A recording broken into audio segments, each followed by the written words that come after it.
วัดจักรวโรเจ้าเป็นพรก็และท่านผู้ฟังทุกท่านได้ข่าวว่าอาจารย์สมัครเปิ้นอยู่วัดพันตองอยู่คำเห็นสักคำเปิ้นก็จะมาโดยหาเจ้ายังบ่ปิมาเตื้อทำศาสนกิจอยู่ที่วัดพันตองเนาะ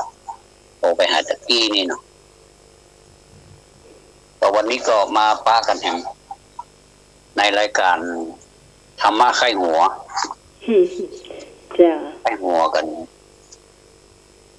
ก็วันนี้จะไข้หัวบ่ไข้หัวมันก็อยู่ที่อารมณ์เนาะอารมณ์ความคลายความเครียดนี่มันก็ทำให้เราเกิดอาการ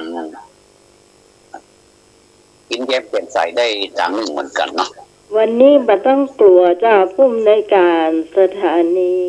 เป็นผู้ภาพโทรศัพท์นี่เสียงนี่สบายมากเลยเจ้าลองฟังจากเสียงดูเสียงนี่สบายมากฟังวันนี้ช่วงนี้ก็คงจะเป็นท่านผู้อำนวยการเป็นผู้ผลิตเตอร์เนาะ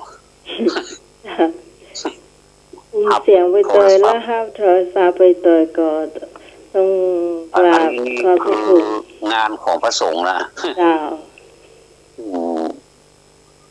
ก็บ่เว้นไผที่จะมาเผยแผ่ธรรมะของพุทธเจ้าอันพิเศษนี้ได้เนาะ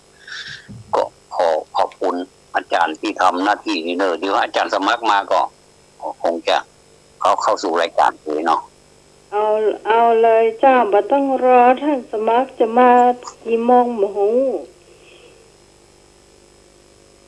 เขาเจ้าโทรหาตะกี้ยังอยู่วัดพันเตามาถึงกี่โมงบ่ฮู้เจ้าเนาะคือเฮาดำเนินรายการไปเลยต้องรอวันนี้จะเป็นธรรมะเนอะเจ้าหมายเลขโทรศัพท์ที่คุณผู้ฟังจะโทรเข้ามาได้เนอะเจ้า053-226-058เจ้า052-010-462เนอะเจ้าสองหมายเลขเตยกันเอาธรรมะในวันนี้ข้อแรกจะถามเรื่องความหันเนาะความหันในพระพุทธศาสนากับความหันที่ปัจจัยถามว่าข้อใดจัดเป็นมิจฉาทิฏฐิปทำดีมีความสุขขอทำชั่วได้ความทุกข์พอทำบุญได้บาปงอทำบาปเกิดในอบายข้อใดจะเป็นมิจฉาทิฏฐิกทำดีมีความสุขขอทำชั่วได้ความทุกข์พอทำบุญได้บาปงอทำบาปเกิดในอบายรวดผลมาตรการท่านพระอาจารย์นิพนธ์วัดพระธาตุดอยสะเก็ดโดยนื้อครับเจ้าแรกมาแล้วเจ้ากับนมัสการท่านผู้อำนวยการกับนมัสการพระอาจารย์วัดเจริญพรยมพิสมัยครับผมแล้วก็คุณโยมธรรมะคลายเครียดทุกคนจำชื่อมาหมดแล้วครับกับนมัสการเจริญพรทุกคนครับขอควายครับขอควายนอครับผมควายนอครับขอควายครับขอควายกุ้งน้องโอนมาแล้วท่านแรกขอควาย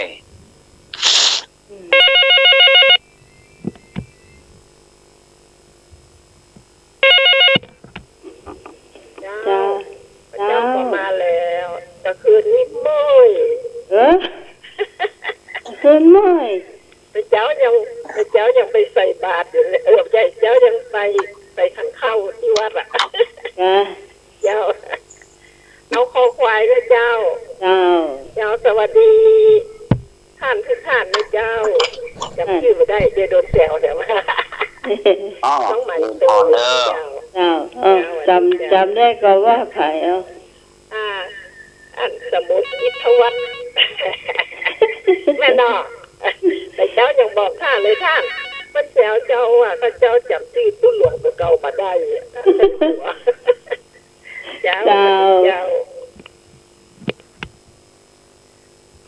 สวัสดีเจ้า พระอาจารย์ท่านพระครูสมุทรวิชวัชรกิจโย พี่พร ผู้อำนวยการสถานีเจ้า เจ้า พระษาท่านทวาตเจ้า เจ้า เดินก่อน น้องหมายสวัสดีธรรมะไครเกลี้ยทุกท่านและกราบพระษาพระอาจารย์นิพนธ์วัดพระธาตุโดยสเกตเจ้าพี่พรสอบข้อคอควายนะเจ้า เจ้า ว้าวจัดให้เลย ท่านผ่านไปเจ้าสายต่อไปสายที่สี่เจ้ารออยู่ สวัสดีเจ้า สวัสดีเจ้า ส ได้ วัสดีเจ้า สวัสดีเจ้า ได้ยินก็ เจ้า แม่ก็ไกลเนอะ แม่จันดี เจ้า ไม่จำ ชัดเจ ขอน ไก่ ชัดเจนเสียงชัดเจนเจ้า อ้าวไม่จำดีนอกขอไก่ เจ้า แม่จันดีสันทราย อนุโมทนาเด้ออ้าว เจ้า ไม่จำดีขอไก่อนุโมทนาสาธุ สายที่ห้าเจ้า เจ้า ตามไม่บุญ เจ้าภาษาท่านอาจารย์ภาษาท่านทวัดสวยนู เดินพร เจ้า แล้วก็ท่านนิพนธ์เตยภาษาเตยเจ้าสวัสดีน้องใหม่เนาะ เจ้า เจ้าแล้วสวัสดีแฟนคลับทุกคน โอ้ นะ จะได้ก็ขอเชิญแต่ไม่เน้นแต่ว่าเนื้อเจ้าแล้วก็ท่านอาจารย์ที่อยู่แจงดาวอ่ะเจ้า เจ้า ที่อยู่ปิงโค้งอ่ะ วัดอย่างก่อนนะ เจ้า วัดว่าแต่ว่านะ ก็ลืมไปละ เจ้า เจ้า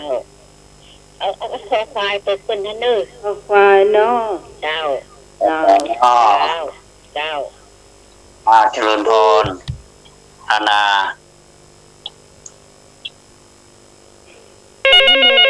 ปูละปูนเนื้อเจ้า สายมือ สวัสดีเจ้า ราชการท่านอาจารย์ครับธนวัฒน์ครับผม กำนัน ครั เจ บ ริญพรนึง รีบสมัยนะครับท่านสมัครครับผม นาหนุย ครับนี่ผมนะครับ ไปกระทะดีกว่าครับ ปลอดภัยดี ออกฝ่ายนอ ครับ ครับสวัสดีครับผม เจ้า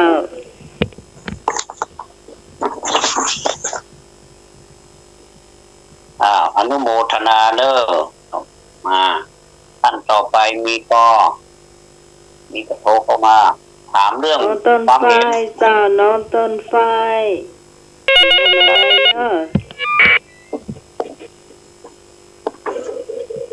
สวัสดีเจ้า เจ้าสวัสดีเจ้าน้องไม้ ไม่นวล เจ้าสาวแล้วติดแล้วไม่ได้ฟังเลย น่ากะ แต่งงานลูกบ่าวเจ้าน้องไม้ อ๋อ อยากไปแต่งฮอดเป็นเจ้า โอ้ เจ้าแถ ว่าว ไป นี้ เมินอยู่เนาะ เจ้า เจ้า มโนนเอาข้อคอควายนะเจ้าเดี๋ยวก่อน ไป เจ้าไหว้สาท่านสมมาพระอาจารย์เนาะ เจ้า ไหว้สาท่านทวัดตัวนะเจ้าถ้าคุณเจ้าทุกลูกพระเจ้าที่เป็นปังน้องใหม่นะเจ้า เจ้า เจ้าสวัสดีธรรมะใครเครียดพวกคนเลยเนาะ แล้วก็ไม่แดงก็หายแซบน้ำเดี๋ยวนะ เจ้าถ้าฟังกับไม่เด้อไม่แดงเจ้า แม่เบอร์เขียว เจ้า ตั ส ว วัสดีเจ้า แม่เบอร์เขียวดอยสะเก็ตแต่เจ้า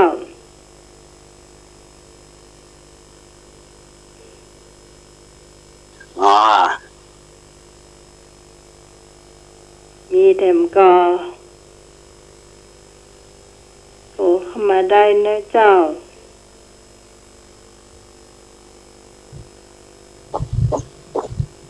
ถ้าบอกมีแล้วก็จะเฉลยแล้วเนาะ เจ้า มาเร็วเคลมเร็ว ข้อใดจัดเป็นมิจฉาทิฏฐิก็ทำดีมีความสุข อันนี้ทำดีมีความสุขนี่เป็นสัมมาทิฏฐิเนอะเนาะทำดีต้องมีความสุขเราทำดีแล้ว มันมีความสุขต้องมีความสุขแน่นอนมิจฉาทิฏฐินี่หมายถึงความเห็นผิดเนาะความเห็นผิดจากความเป็นจริงนะความเห็นผิดจากกองธรรมขอทำชั่วได้ความทุกข์อันนี้ก็มันมีไปตอบก่อนมันบัดเป็นไปบ่ได้ครับอันนี้ทำชั่วได้ความทุกข์แน่นอน อันนี้เป็นไปได้ก็เป็นสมาธิที่นอกเป็นความเห็นที่ถูกต้องงอทำบาปเกิดในอบายอันนี้เป็นสมาธิเหมือนกันชื่อว่ามันมีจริงให้พ่อมีแต่ขอควายทำบุญได้บาปทำบุญมันจะได้บาปได้ใดทำบุญก็ได้บุญเหมือนคำที่ว่าทำดีได้ดีทำชั่วได้ชั่วเนาะแต่ว่าคนเราเข้าใจกันณปัจจุบันนี้ไปว่าประเทศคนติดปากของคนเลยว่าทำดีได้ดีที่ไหนทำชั่วได้ดีมีถมไปอันนั้นนี่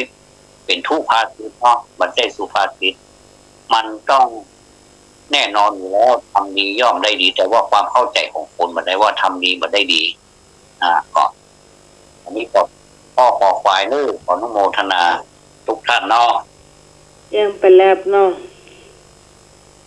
ได้เสียงไปแล้ว1 ข้อเจ้าเสียงไปแล้ว1 ข้อต่อไปเป็นข้อที่2ข้อต่อไปเป็นข้อที่2รูปะชีวิตินทรีย์เป็นธรรมชาติทำให้สิ่งใดมีชีวิตอยู่ได้รูปะชีวิตินทรีย์ข้อนี้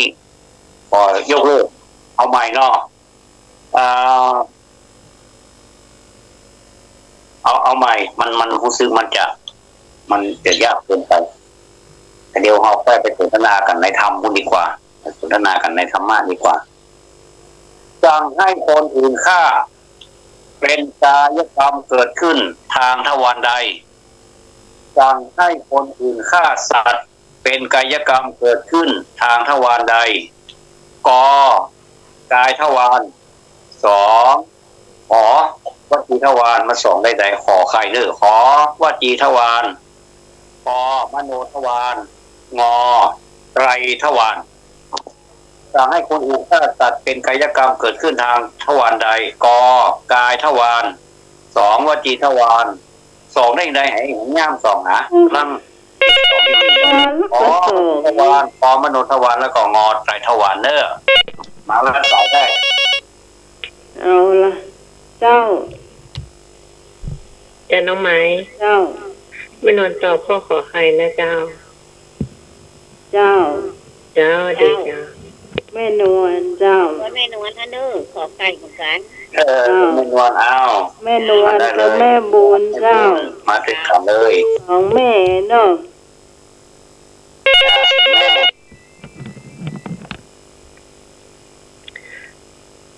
เจ้าพี่พรตอบข้อขอไข่เจ้าวจีทวารเจ้าวจีทวารนั้นโมทนา3ท่านผ่านไป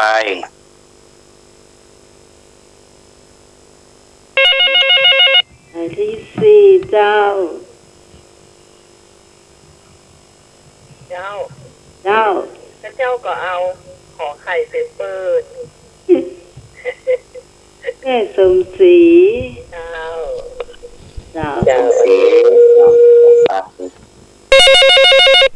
สายที่5เจ้าเอาขอไข่จะเปิดเลยแม่จันดีเจ้าแม่จันดี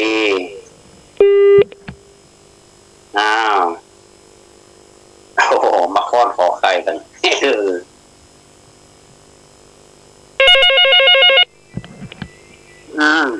ครับ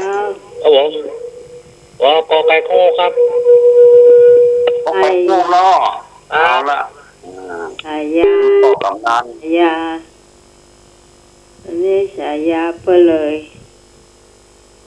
อันนี้ยังบอกกันเนาะว่าเป็นกี่ปีแล้วเนาะเป็นกำนันมากี่ปี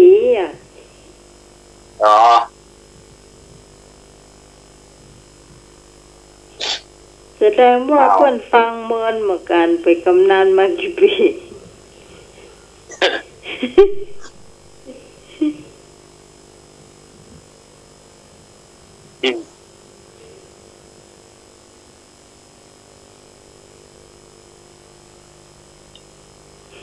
าวหมดแล้วบอ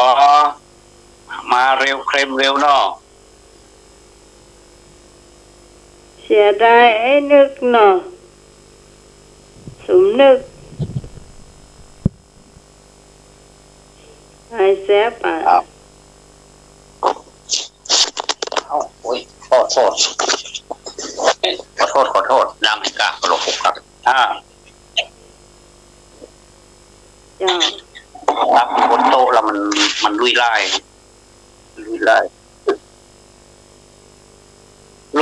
หมดอะวันนี้มีภาษากำเมืองไปเนาะนี่นะจำไว้เนาะนี่นะลุยไล่เลยถ้าเมื่อบ่มีท่านพูดใจใครอื่นจบแล้วก็จะลุยแล้วเนาะจ้าที่สมัยเติบโตข้อไหนตอบข้อไหนก็ตัวเพื่อนน่ะค่ะเป็นเพื่อนเนาะเพื่อนเป็นเพื่อนสั่งให้คนอื่นฆ่าสัตว์เป็นกายกรรมเกิดขึ้นทางทวารใดอันนี้มันถึงแน่นอนอยู่แล้วเนาะว่าสร้างนี้มันเป็นคำสั่งออกมาจากวาจาเนาะมันได้ออกมาสายหรือว่าได้ออกมาทั้งใจที่สมัยมันได้ยินตรงใหญ่เลยเนาะนึกมาได้ใครก็ดึงหูเนาะไกลทวารก็ไม่อันนี้กายวาจาใจนี่อันนี้นี่บัดถูกเนาะมันจะมีข้อถูกต้องข้อเดียวก็คือขอไก่เนาะหรือมีขอไก่อันนี้จะต่อกันหลายเท่าเนาะที่สมมติตัวแรกสองข้อมาด้วยความเร็วสูงเลยเหยียบ100 ซาวเลยนี่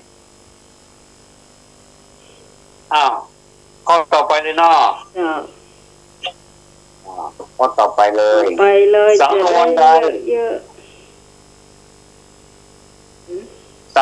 ใดมีความหมายตรงกับกาเมสุมิจฉาจารอันนี้เป็นสำนวนเนอะ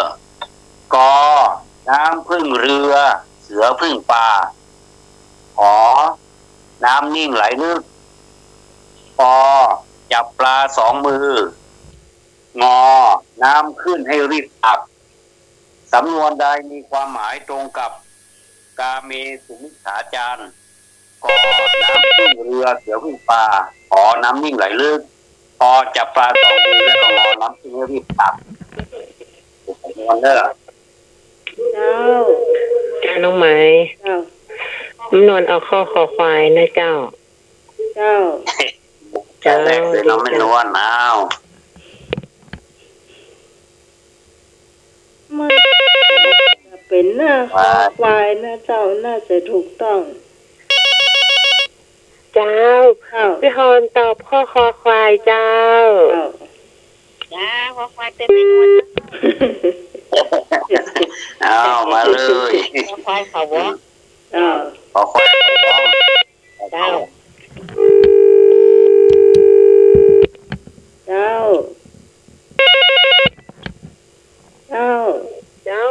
พระเจ้าเอาขอไข่เนอะขอไข่เจ้านี่มาได้กินข้าวเตี๋ยอันนี้บอกท่านว่ามาได้มาแบบบิ๊กไบค์เนอะมาแบบฮอนด้า50เจ้ามาแบบบิ๊กไบค์นี่โจรแล้วอย่างว่าเนอะแขนหักนะก็เริ่มปากก็เที่ยวก็หักอะแม่ยังก็ แม่สมศรีเจ้าตัวเป็นอะไรเนี่ยข้อควายเจ้า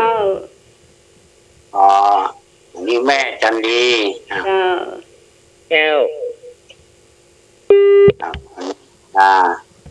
จับปลา2 มือเนาะพูดเริ่มได้กะถ้าเสียนนี่จับมือเดียวกะ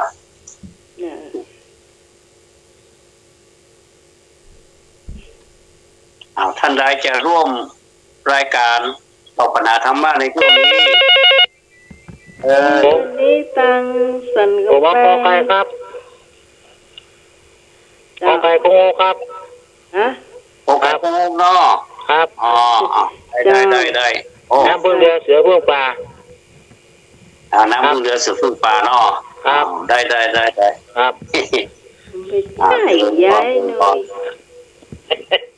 ไปจ่ายยาย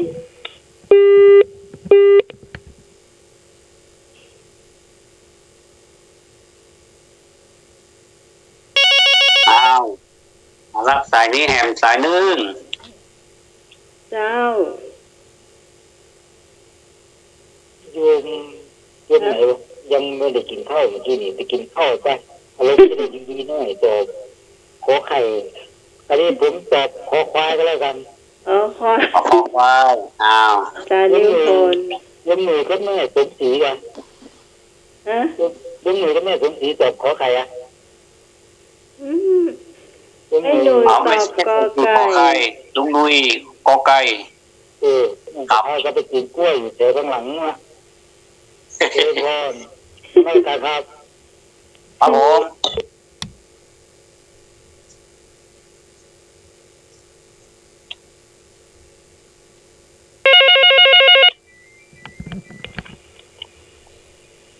เจ้า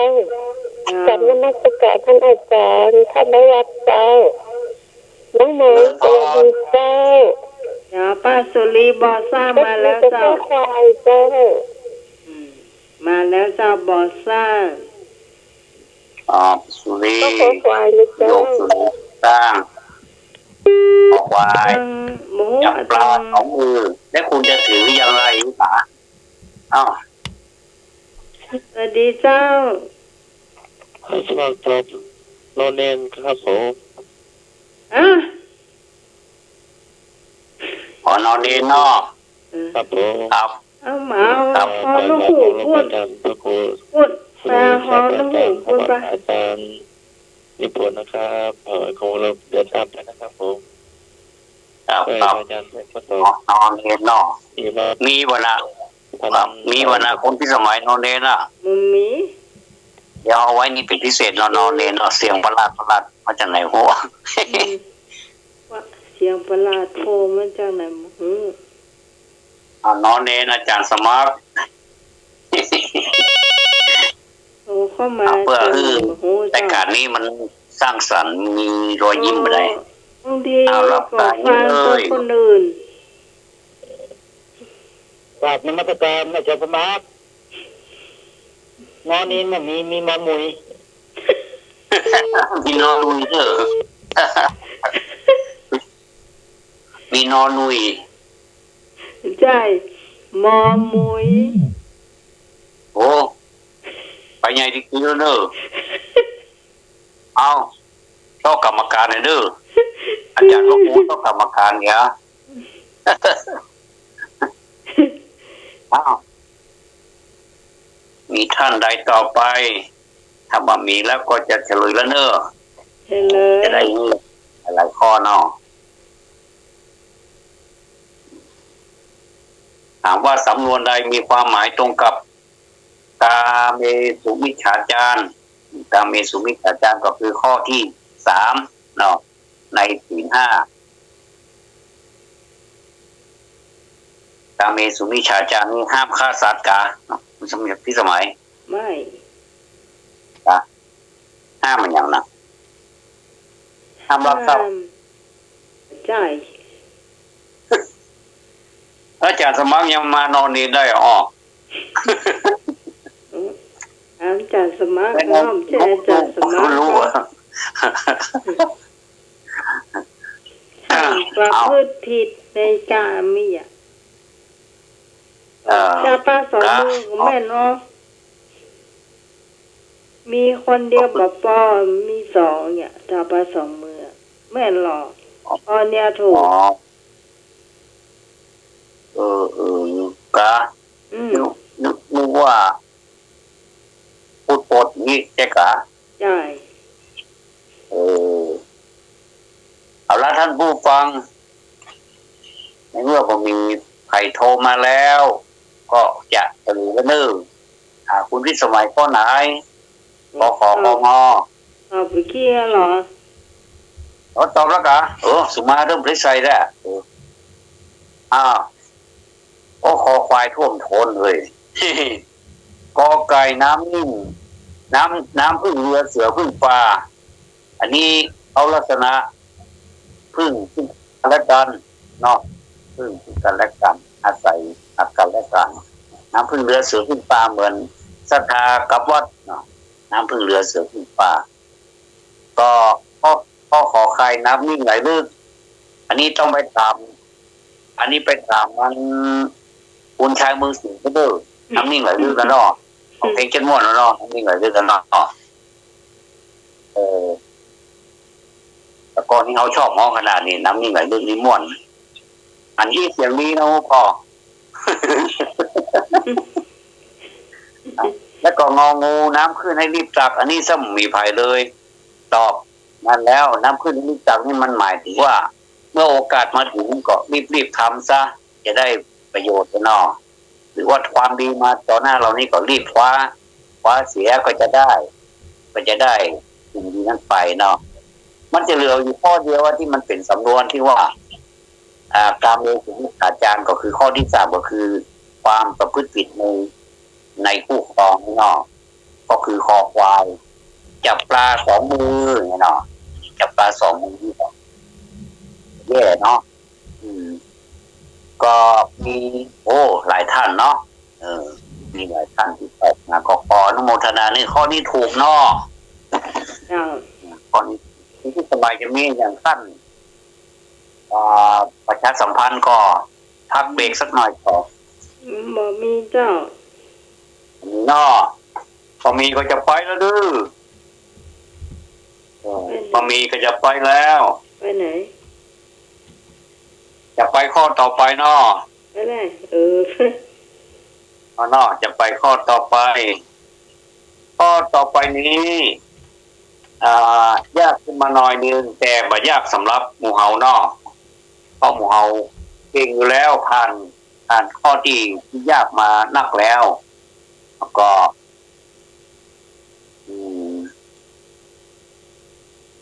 เอาก็จะเอาข้อที่อกุศลกรรมบทใดเพียงแต่คิดในใจก็สำเร็จ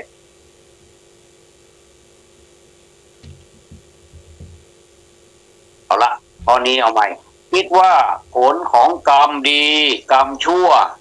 ไม่มีจักเป็นมโนกรรมฝ่ายอกุศลเกิดขึ้นทางทวารใดปกายทวารขอวจีทวารพมโนทวารแล้วก็งอถูกทุกข้อคิดว่าผลของกรรมดีกรรมชั่วไม่มีจักเป็นมโนกรรมฝ่ายอกุศลเกิดขึ้นทางทวารใดกกายทวารขอวจีทวารพมโนทวารและงอถูกทุกข้อเอาเจริญไม่ตอบคอควายเจ้าไอ้ตัวก็ได้เนอะคอควายเอามโนทวาร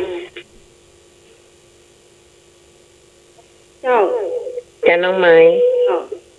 ไม่นอนเอาข้อคอควายได้จ้ะตัวกันเนาะเจ้าสวัสดีเจ้าสมัยต่อไปไม่นวลไม่มาเจ้าเห็นมากลับควายนะเอาชอบยำงูดีกว่าเอายำงูงองู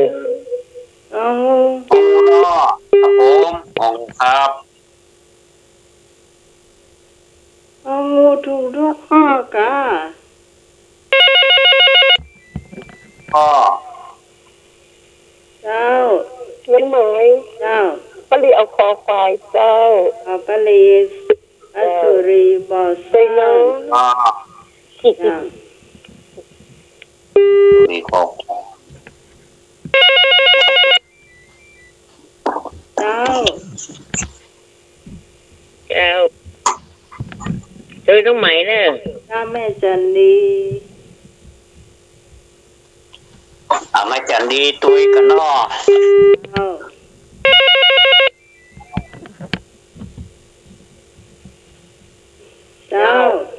กดโดยพี่ไหมเนอะ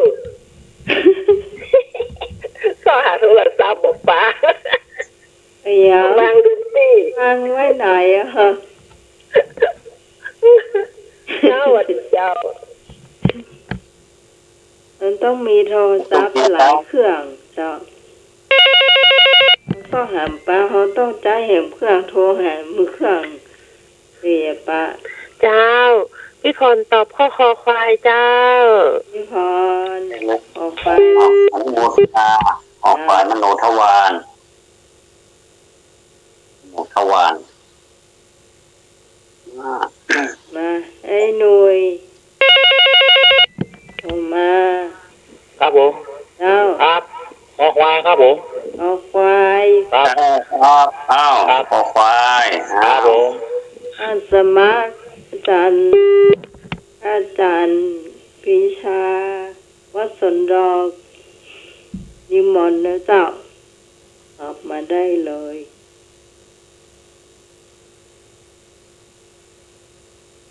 ถ้าอยู่ด้วยกันตอนหน้าก็จะอยู่2-3ท่านด้วยกันแล้วเต้นทำไมได้ยินอู้ขัดอยู่นะ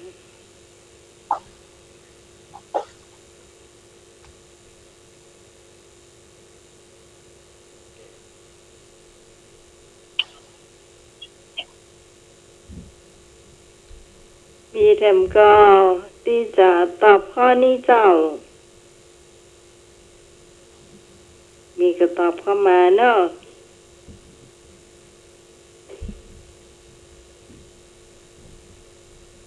เขาบอกจะได้เฉลยเนาะจะมาเข้ามาก็จะได้เปลี่ยนกันเลยเนาะก็ได้สลับกันไปจะได้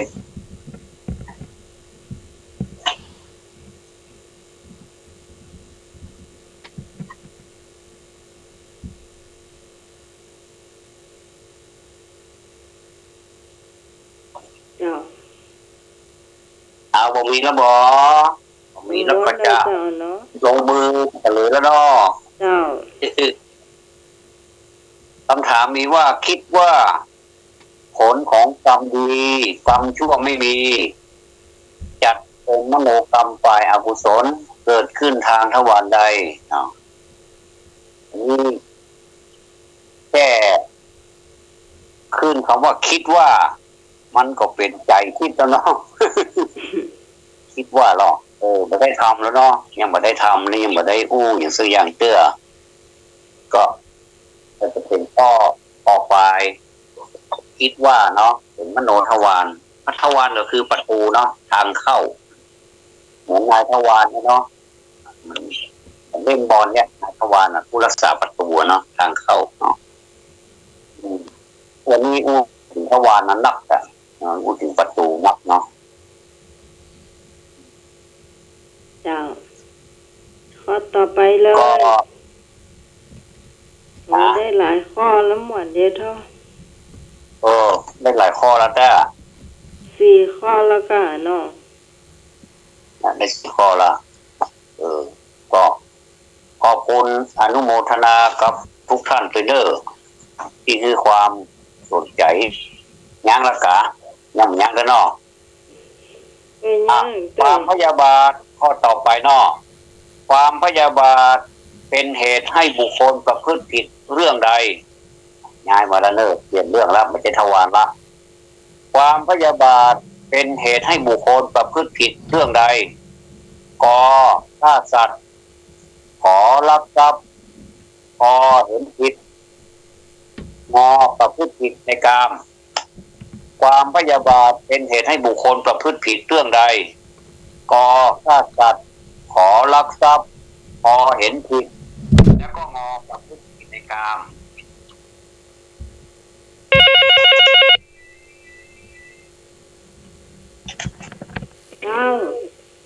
จะน้องไหม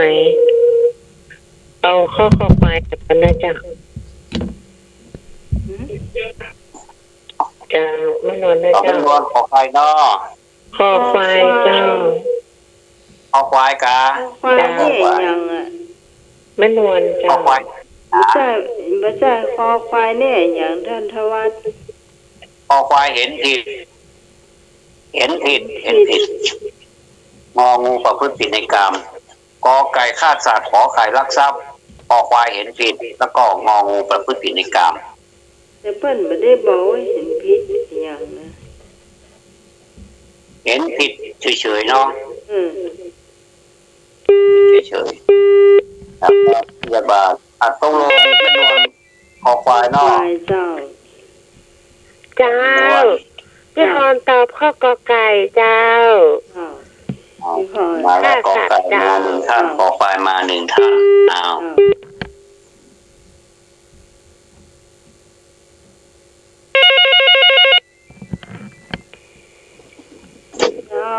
ครับผมขอตอบกอไก่ครับเดี๋ยวคอมันไปหล่น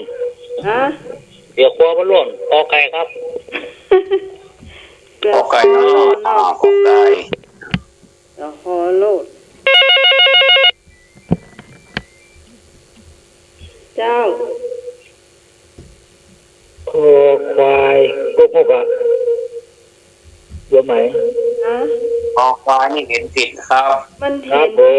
เฉยแล้วมันไม่ได้บอกว่าเห็นผิดอะไรอย่างนะเห็นผิดจะได้หรอครับมันเห็นไม่ถูกครับมันเห็นผิดมันเห็นไม่ถูกเห็นผิดเห็นไม่ถูกข้อนี้อาจารย์เราข้อไหนนะอาจารย์นิพนธ์ถ้าอาจารย์ข้อนี้ก็เอาในข้อนี้ก่อนนอกก็เดียวท่านี้มาค่อยย้ายสำโนครัวนอกถ้าว่าเอาได้เอามีการย้ายสำโนครัวด้วยต้นไม้ไปเลยนะเอาต้นไม้ต้นไม้ก็หนังเมื่อกี้ขอควายต้นไม้ก็หนังขอควายเห็นผิดครับข้อกอไก่เจ้าโดยน้องไม้นะกะเจ้าที่น้องใหม่ตอบก็ได้ก็ไม่พูดด้วยน้องใหม่ก็ไก่กาที่ไม่บุญเนาะเวลาให้คนนี่ไม่จันดีไม่จันดีไม่จันดีก็ตัวเองไม่จันดีก็ไม่ใช่ไม่บุญก็แค่ไม่บุญไม่บุญอย่างมากไม่บุญกำลังมาเดี๋ยวนี้กำลังมาไปกาดปากาไปกาดตับเอาอย่างแต่คนเอาคอควายยืดเอาคอควายกาเอาคอควายผิดควายเห็นผิดด้วยจันนี่ความพยาบาทนะเป็นเหตุ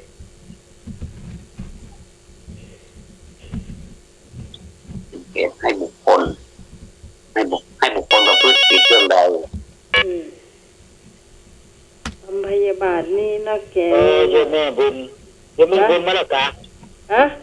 โยมแม่บุญมาแล้วมาแล้ววันนี้แกงอย่างเนาะเดี๋ยวจะนึ่งข้าวเนาะไม่แกงวันนี้มีกำมะเกาคำมะเกาก็กินของเก่ากันงั้นยากเนี่ยแม่บุญตอกคอควายเนาะมาด้วยกันเนาะเดี๋ยวเขาให้บุญตกออกไปเห็นผิดสงสัยมาบุญมาถูกมาบุญวัดสบายสังฆทานวัดพระธาตุดอยสะเก็ดเด้อ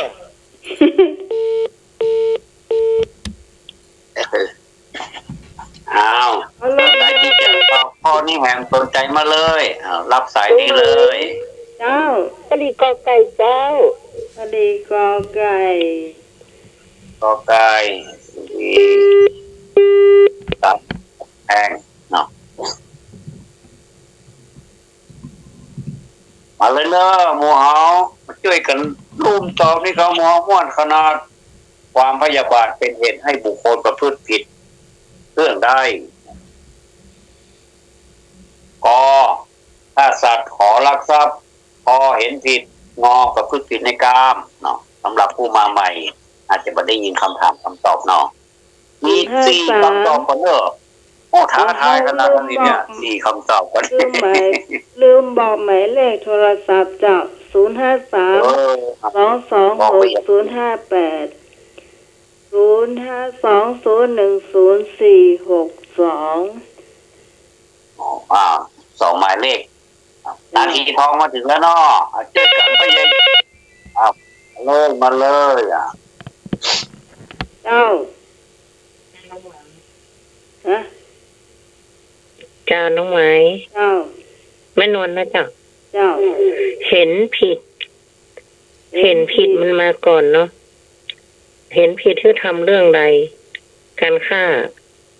อีวันล่างจะได้ย้ายไปกอไก่เหรอเจ้าโอ้ใช่กะเอาได้แม่ได้จะมันเห็นผิดก่อนแล้วทำให้เกิด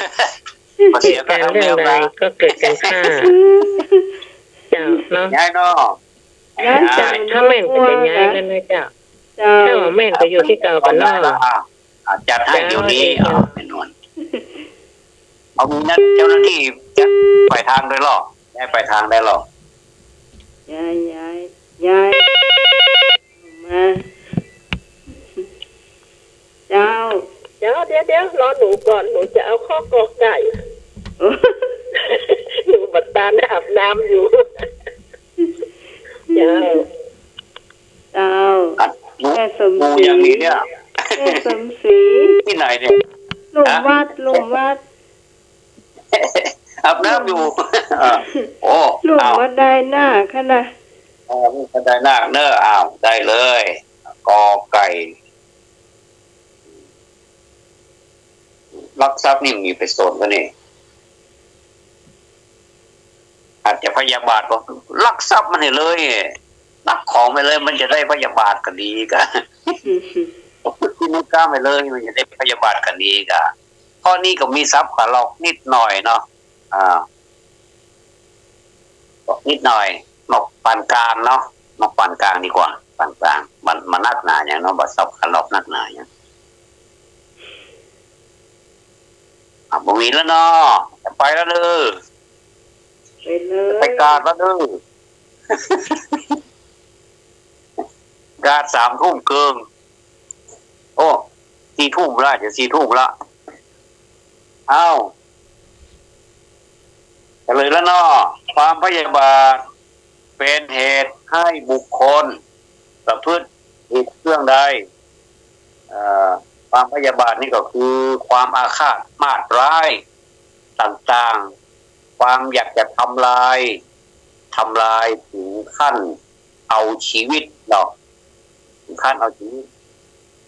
แค่เอาหันความพยาบาทแบบนี้ขึ้นหัวนี่ก็แสดงว่าจะต้องมีการเลือดตกยางออกอย่างแน่นอนเลยนั่นก็เอาไหมความพยาบาทนี่เนาะเป็นเหตุให้คนเนี่ยหรือว่าบุคคล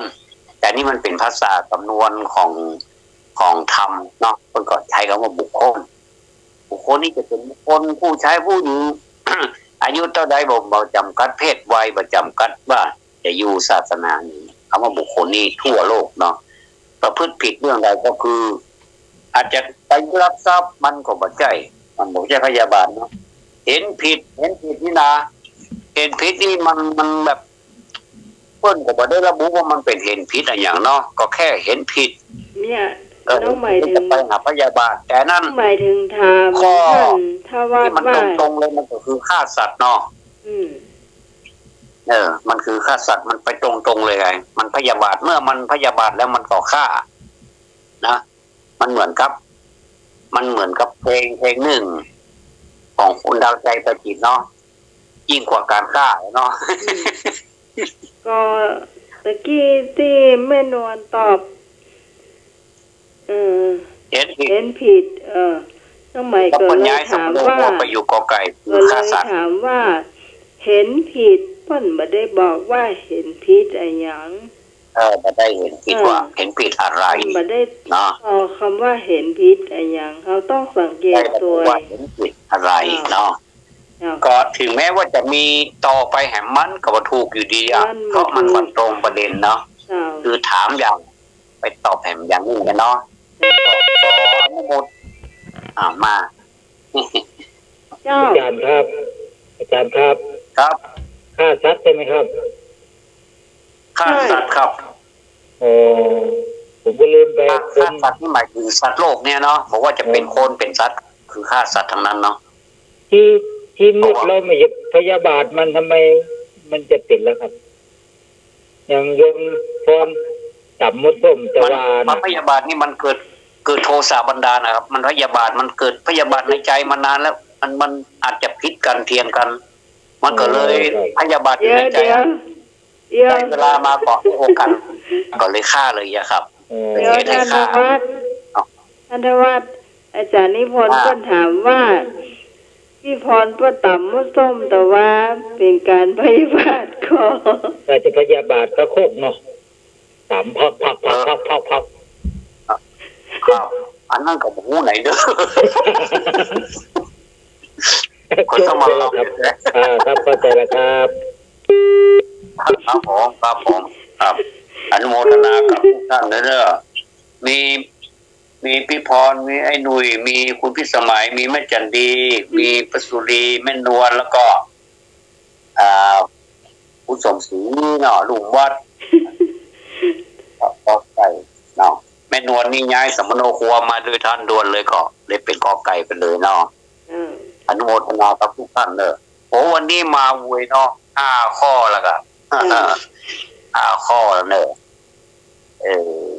เขาตอบได้ทุกนัดทุกข้อนี่แสดงว่าเก่งหมู่เฮานี่สะสมไว้เนอะสะสมไว้แหมน้อยอาจจะมีโครงการประกวดกันก็ได้นะเนาะตอบปัญหาประกวดนะเนาะเอาก็จะเอารุ่นเขานี่แหละอันไม่ใช่รุ่นนักเรียนแล้วนะส่วนมากที่เปิ้น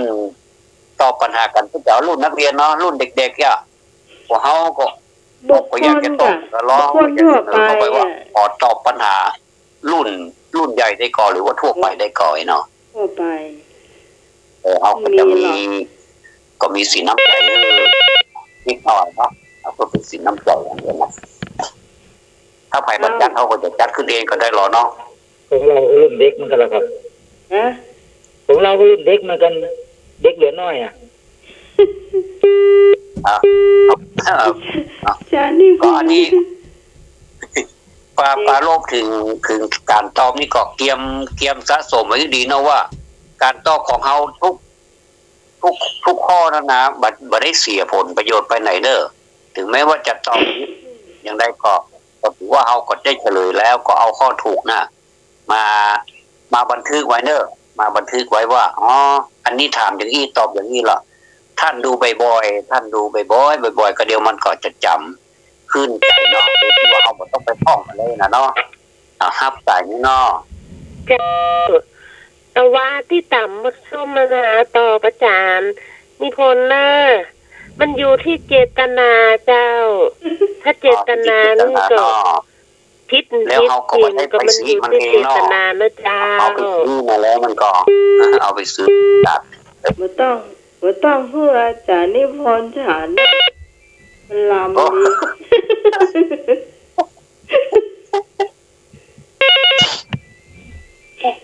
ีธรรมดาเราเห็นพิษเกิดเป็นอย่างนี้แหละครับโยมเอาแล้วเนาะการเรื่องธรรมะนี่มันม่วนนะเฮาได้ความรู้ขนาดเลยอ่ะ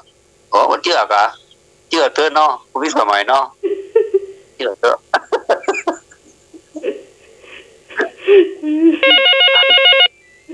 เอามา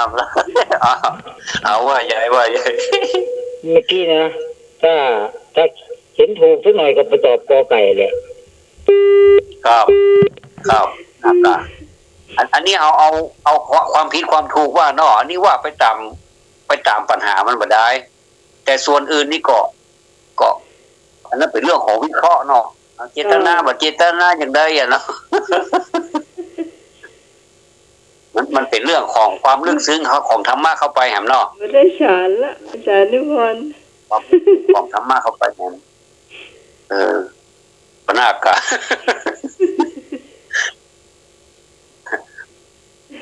ก็วันนี้ก็ได้5 ข้อแล้วปรากฏว่าอาจารย์สมัครตอบนอนเนนยังไปเสาะหาอยู่ว่านอนเนนมันมีที่ไหนเนาะผมมีอาจารย์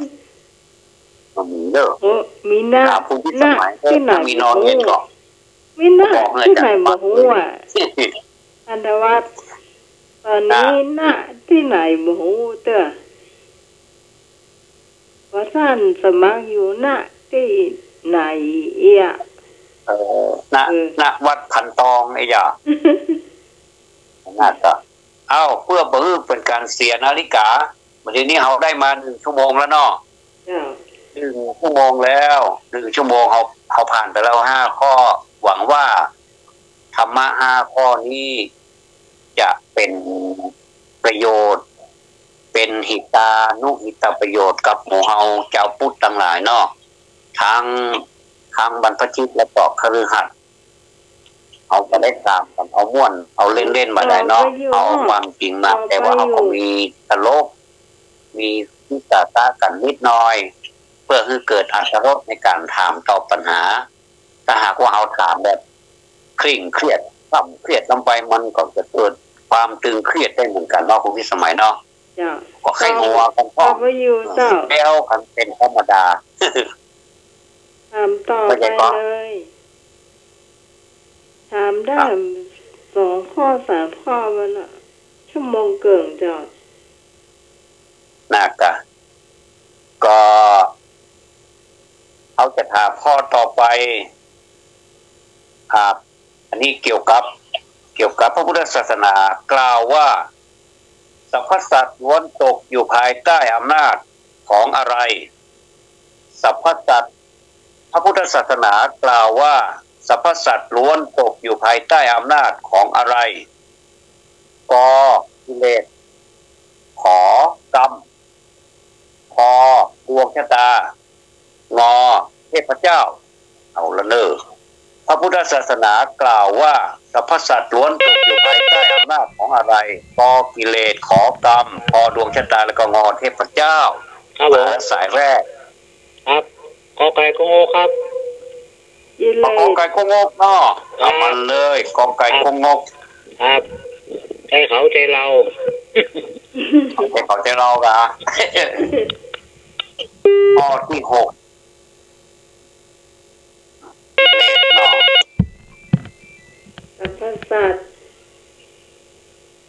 สงสัยว่านี่เขาจะเดินคนละเส้นทางเลยโยมหนุ่ยตอบขอไข่กันเลยครับครับผมอาจารย์ครับตอบขอไข่ครับ ทั้งหลายอ่ะ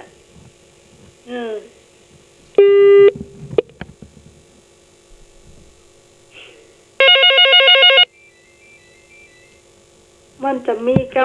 มมุนาวัตติโลโกอ่ะ น้องหมาย เจ้า อดีตเจ้าพ่อขอไข่เจ้า เจ้า ขอไข่เจ้า เจ้า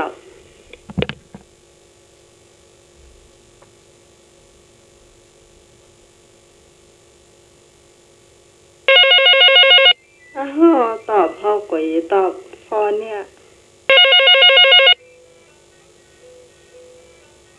เจ้า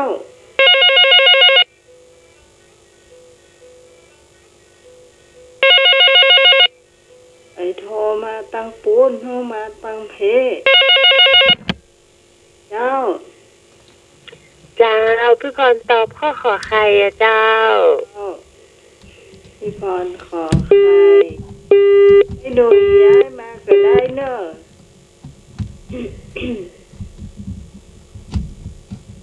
โอกาสย้ายกับมโนครัวเนอะ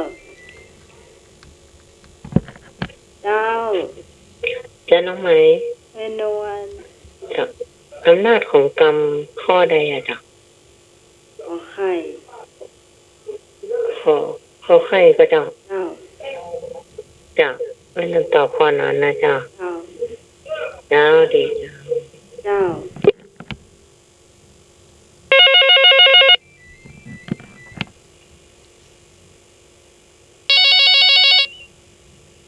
มาคำสองสวัสดีเจ้า ดีเจ้าตัวน้องไหมเนอะ แม่สันดีขอใคร เจ้า เจ้า ตัวน้องไหมเนอะ เจ้า เจ้า ต่อไป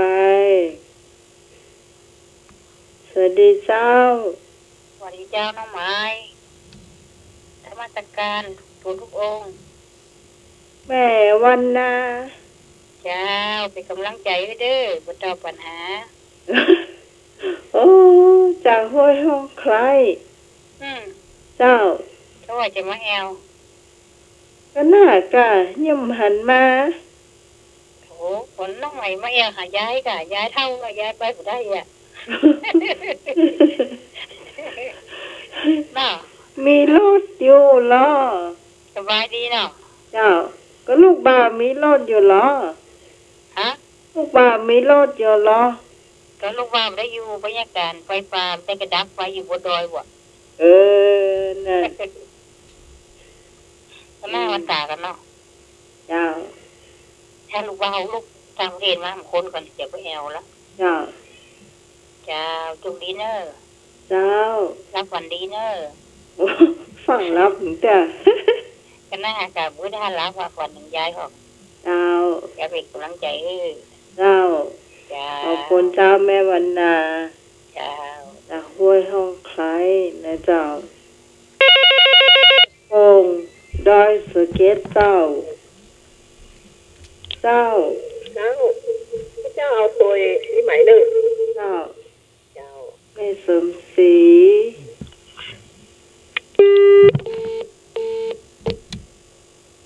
เจ้า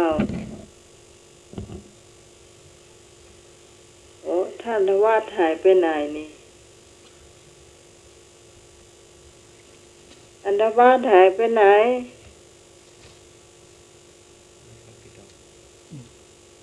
เจ้าของคำถามหายแซบว่า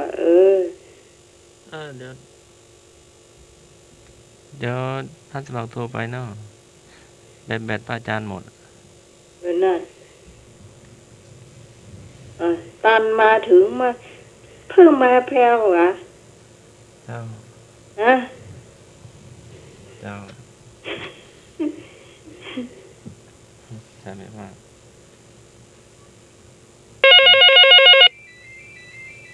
อะไรบ้างอาจารย์บอกเลย จะต้องไหม ดาวไม่นอน ไม่นอนเปลี่ยนใจแล้ว ฮะ กรรมคือการกระทำก่อนที่เราจะกระทำมันก็คือกิเลสเนาะอีไม่นอนเปลี่ยนใจไปตัวประกันนานแล้วเนอะ อ๋อไปกอไก่นอก เจ้า อาจารย์โทรไปเลย เจ้า มาถูกบอกว่ากันนะเจ้า เจ้าบ่เป็นหยัง เจ้าสวัสดีเจ้า เจ้า ปิดเครื่องปิดโทรศัพท์มันเครื่องไม่ดีเสียงไม่ดี มันไม่เคยปิดเครื่องเลย ติดต่อท่านพระครูได้ อ๋อพอดีแบตอาจารย์ครูหมดครับผม อ๋อโอ้มันยังว่าหายเงียบกันเลยว่าตอนนี้เลย ไม่ได้อ่ะยังไม่ถึงบ้านก็ใช่ไหมครับ ตอนนี้ถึงแล้วครับผม ตอนนี้ถึง อ๋ออาจารย์สมัครถึงแล้วเนาะ ครับผมว่าตอนเห็นแล้วครับ แต่ที่เงียบไปตะกี้นี่ผมพยายามต่อหาท่านอาจารย์พระครูพอดีมันก็เลยเงียบไปเนาะ ไฟฟ้าดับ อ๋อแบตหมดแต่ ไฟฟ้าดับ อ๋อไฟฟ้าเนาะ ไฟฟ้าดับไปหรอไฟบ้าเฮาต้องมาดับเนอะ เอาไฟฟ้าดับแล้วเด้อตามเตียนเด้อ เออ เลยบอกฮู้เนอะเลยบอกฮู้ไผตอบข้อไหนเนอะได้คนเดียวว่าน่าก็คือไอ้หนุ่ยอะที่ว่าตอบข้อกอไก่นอกนั้นบอกฮู้เรื่องเลยเนอะว่าไผตอบข้อไหนนะคนที่สมัยจำได้ก็ แม่นวลกอไก่นอกนั้นตัวน้องใหม่มาหมอเจ้า ตัวนี่หมายถึงข้อไหน ขอไข่เจ้า อ๋อนับแต่พี่พรมาเลยเนาะ พี่พรก็ขอไข่แม่สุรี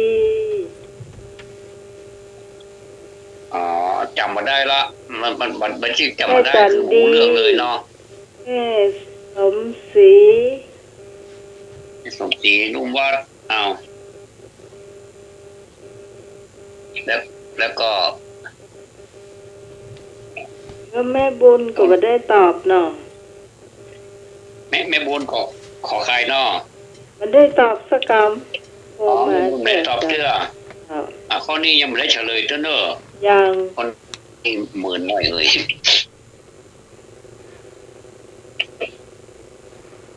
เอาเต่าที่นัดได้เนาะเต่าที่ตอบได้เนาะท่านใดจะ ค ตอบ น เป็น ที่ตอบกอไก่ก็มีไอ้หนุ่ยตึงแม่นวล อ๋อไม่นวลสวยเนาะ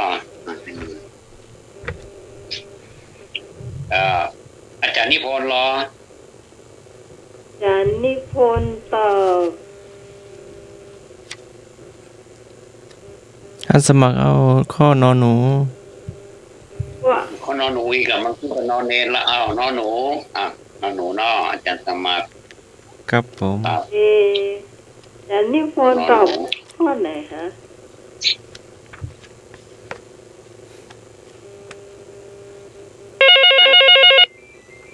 นิพนธ์ยืนยันมาละว่าจะตอบข้อไหนนะมา ผู้ท้วงท่านกรรมการ ฮะ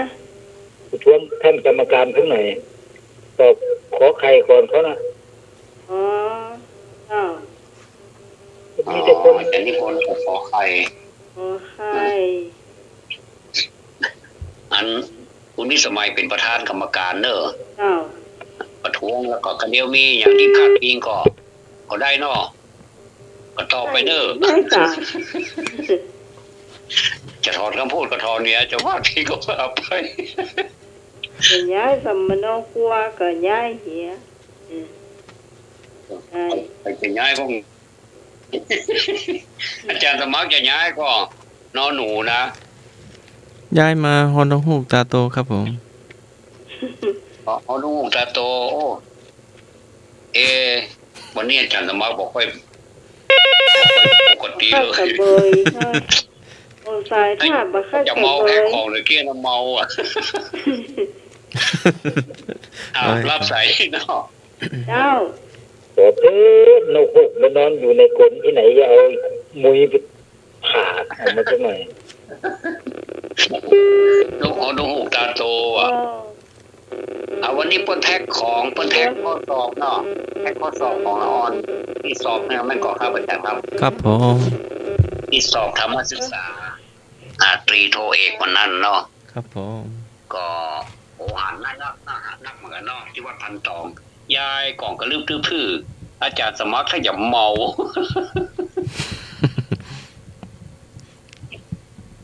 จะเมากระดาษที่แน่เลย มาทางจังหวัดเชียงใหม่เนาะ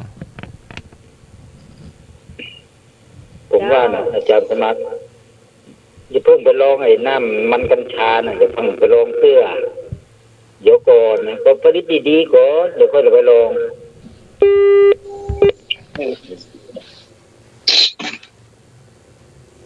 โอ้โหวันนี้แสบหูแสบตาเนาะโดยเฉพาะแสบพิตานี่เนาะมันเป็นฝุ่นควันเป็นฝุ่นควัน เจ้า ซึ่งควันนี้ตามที่เปิ้นรายงานมาว่าเป็นอันดับหนึ่งของโลกเลยว่าน่ากลัวเนาะเชียงใหม่เนี่ย อยู่บ้า เป็น น ฝุ่นควันน่ะ บ้านนว่าเจ้า อยู่ การ บ้าน ส นี่ วย ต้อง ในหัว ปิ แด ด ดแต่ก็บ่จะหายใจบ่แดดก็บ่เชิงเนี่ยมันเป็นฝุ่นควันว่ะ ต้องปิดกระจกนะเจ้าอยู่บ้าน ปิดกระจกตึงหมดเลยบ่ต้องให้ควันเข้ามาเจ้าเอาอย่างนะสมาธิ ก็ อย่าง อ๋อลูกศิษย์โทรมาเดี๋ยวรอให้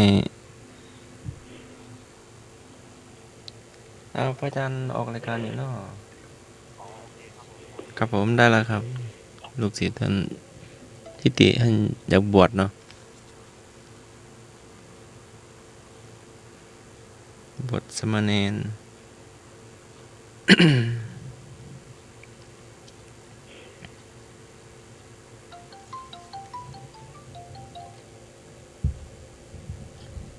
ครับเฉลยแล้วเนาะครับอาจารย์สมัครเนาะ ครับผม เฉลยเลย ข้อนี้ถามว่าพระพุทธศาสนากล่าวว่าสรรพสัตว์ล้วนตกอยู่ภายใต้อำนาจของอะไรสรรพสัตว์นี่หมายถึงสัตว์ในโลกนี้ทั้งหมดเลยอ่ะไม่ได้จำกัดว่าเป็นสัตว์อะไรอย่างเนาะก็กิเลสนี่ก็คือโลภโกรธหลงเนาะอันนี้ก็หันตัวนะในระดับหนึ่งก็คอควายดวงชะตาอันนี้มันมีไปตอบเนาะคุณพิสมัยเนาะ เจ้า ไม่ได้เกี่ยวกับดวงชะตาเลยสรรพสัตว์ที่ตกอยู่ในอำนาจของดวงชะตานี่มันใจถ้าเราทำดีแล้ว ดวงชะตายังจะทำอย่างเฮาได้เฮาทำชั่วแล้วดวงชะตาก็บ่ช่วยเฮาได้เนาะอันนี้ถือว่าอันนี้ก็บัดใจในคำสอนของพุทธศาสนาเทพเจ้าก็ซ้ำหายก็เพียงมีแห่งข้อเดียวว่าที่ว่าเป็นสิ่งที่เป็นไปได้และก็เป็นไปแล้วเนี่ยก็คือกรรมเนาะกอไก่รอเรือ2ตัวมอม้าก็คือกรรมอันนี้มันสามารถทำให้สัตว์นั้นเป็นไปต่างๆนานาได้หมดเลยอย่าสังเกตหันว่าคนเฮานี้เกิดมามี10นิ้วเหมือนกันบางที10นิ้วก็บ่มี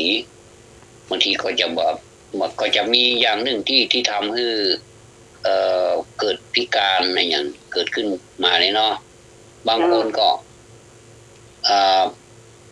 มีอวัยวะที่สมบูรณ์แบบหมดแต่ว่าพิการใจเนาะพิการใจบ่สามารถที่จะหูอย่างได้ก็คือบ่รับทราบความเคลื่อนไหวอย่างได้อันนี้ก็เพิ่นฮ้องว่าเป็นภายในภายนอกนี่ดีหมดเลยนะแต่ภายในก็อันนี้ก็ถือว่าเป็นอำนาจของกรรมเหมือนกันเนาะอันนี้ก็กรรมหรือว่าเกิดมาทั้งภายในภายนอกดีหมดเลยเพียบพร้อมไปด้วยคุณสมบัติธนสารสมบัติอันอย่างทุกสิ่งทุกอย่างเนาะพร้อมหมดเลยอันนี้ก็ถือว่าเป็นกรรมจะเป็นกรรมฝ่ายข้างดีเนาะแต่ถ้าเกิดมาแล้วได้รับความทุกข์ทรมานอันอย่างต่างๆดังที่กล่าวมาแล้วเนี่ยด้วยเหตุใดเหตุหนึ่งเนี่ยนี่ก็เป็นกรรมเหมือนกันแต่ว่าค่อนข้างไปทางที่บ่ค่อยดีแต่คนเฮาแล้วแม้ว่าจะเป็นกรรมดีหรือว่ากรรมชั่วอย่างก็ตามสามารถที่จะทำใหม่ได้ก็คือคิดใหม่ได้ว่าเอาเป็นอย่างนี้เราก็ควรจะแก้ไขอันนี้ก็ถือว่าเป็นพุทธศาสนาเพิ่นกล่าวไว้อย่างนี้สรรพสัตว์ล้วนตกอยู่ภายใต้อำนาจของกรรมเนาะก็คงจะขอเพียงแค่นี้ก็เนาะ6ข้อละอาจารย์สมาร์ทครับผม จะทำครับนิมนต์เลยครับครับผมกรรมโมนาวัจจิโลโก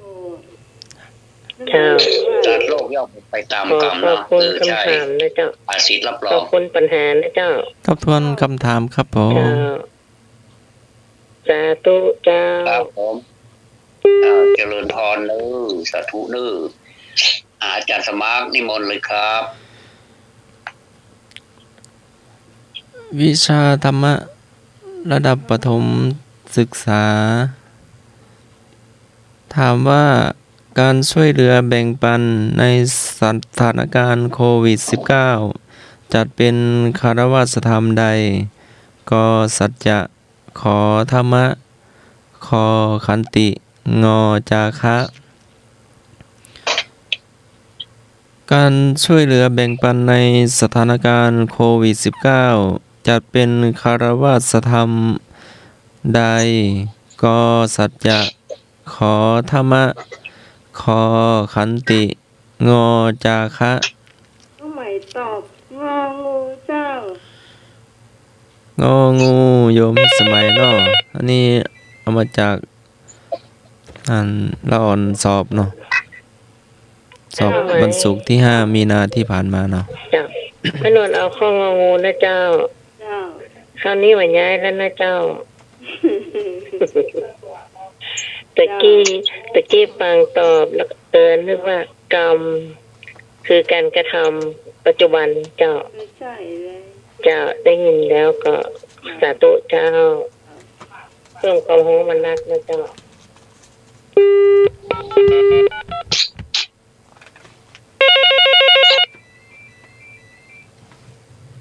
เจ้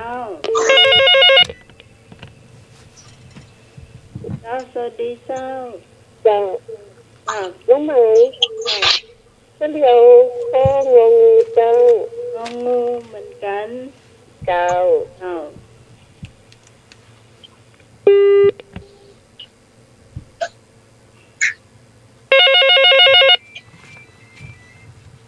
สวัสดีเจ้าพี่พรตอบข้องงูแล้วเจ้างองูเหมือนกัน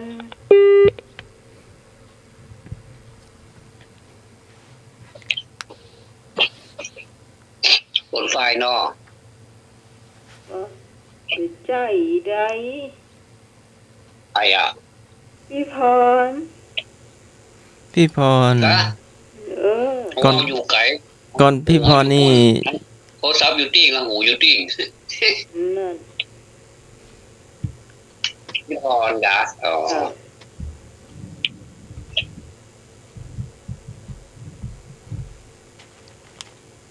มาเด้อได้สิ ไอ้หนุ่ยมาเนอะแม่จันดีมาเนอะสมศรีมาเนอะวันนี้แม่สมหายไปไหนเนี่ย ครับผม เจ้า มองโอครับ เจ้า ครับผม อาศัยนิ่งยังเหรอ ครับโอเฮาโอจ่อง เฮาเจ้า ครับ แม่สมซบแม่ค่ะหายไปไหน ไอ้นึกโทรมาก่อนไอ้นึกพักฟื้นดีขึ้นแล้วเนาะไอ้นึกว่าจะโทรเข้าห้องส่งเนาะ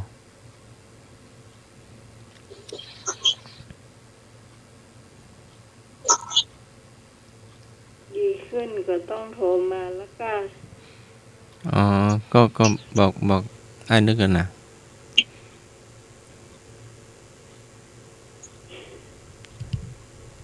เจ้าน้องชายก็ดูแลอยู่เนาะ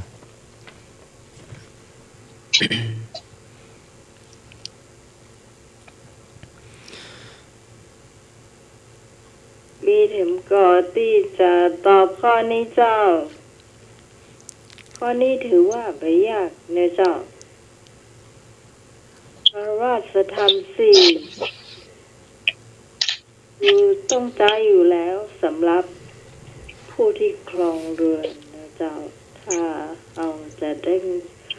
เรียนมาหรือว่าท่องมา อ้าวน้ำไม้เฉลย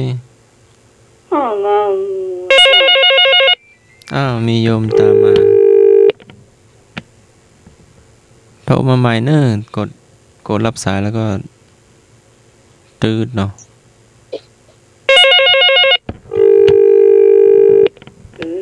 บติด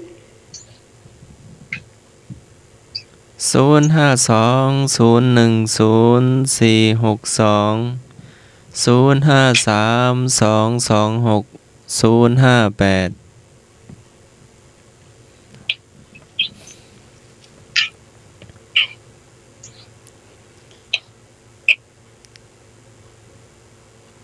มีเหมก่อนตอบได้เลย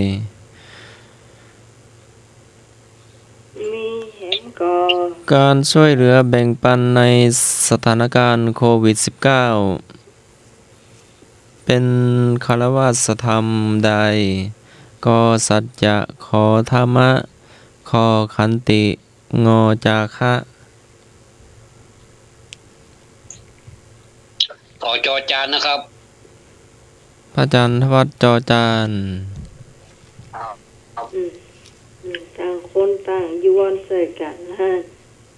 มันจะได้เป็นดินกี่หาเกิงไฟละ จอจานเนอะ จอจาน ฮัลโหล เจ้า พระเจ้าเอาคอควาย ออกควาย เจ้า เจ้า เป็นเจ้า เจ้า ขันดิมาก คันตีโอ้ชนที่มันบ่มีอะเนาะ โอ้ย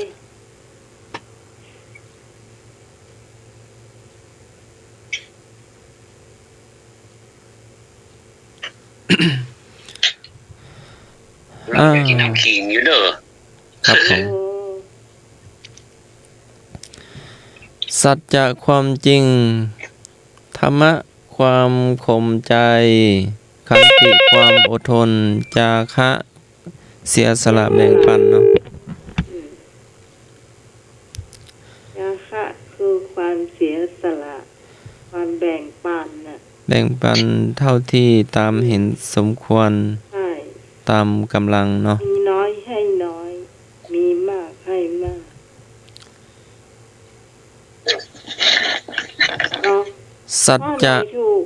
ฮะ ข้อไหนถูก ข้ององูจาคะเนาะ เจ้า เสียสละแบ่งปันเนาะช่วยเหลือแบ่งปัน ผมสงสัยอาจารย์ ครับผม จาคะกับทานเนี่ยทานการให้กับจาคะความเสียสละเนี่ยมันต่างกันหมกใดมันเหมือนกันเขาว่าต่างกันอย่างใดหมดเนาะ ครับผม มันเป็นยังไงหา มัน พี่สมัยสงสัย อันเดียวกันเนอะก็เป็นภาษาบาลีเนาะครับ การ ทานกับจาคะ เนาะเพื่อตาน จาคะกับทานเนี่ย มันเข้มข้น หรือว่ามันเป็นอย่างไรต่างกันอย่างไรก็บ่ฮู้ การเท่าตานเท่าเท่าตานอย่างก็ได้เนาะแต่เสียสละ ก็ได้ครับ เจ้าเสียสละนี่มันบางอย่างเขาก็เสียสละได้นะแต่บางอย่างเขาก็เสียสละไม่ได้เนาะ จาคะการสละสิ่งของและความสุขส่วนตัวเพื่อประโยชน์สุขแก่ผู้อื่น และรวมถึงการเสียสละทิ้งกิเลสความโลภความเห็นแก่ตัว ความตนีใจแคบและการเลิกละนิสัย ความประพฤติที่ไม่ดีครับผม อ๋อแล้วก็ทานลงครับ ทาน ทออานอครับ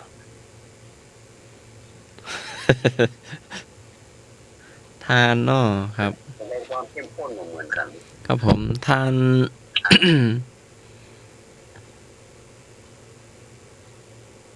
ทานการให้การแบ่งปันการเสียสละการเอื้อเฟื้อมันก็อันเดียวตัวเดียวกันเนาะครับอาจารย์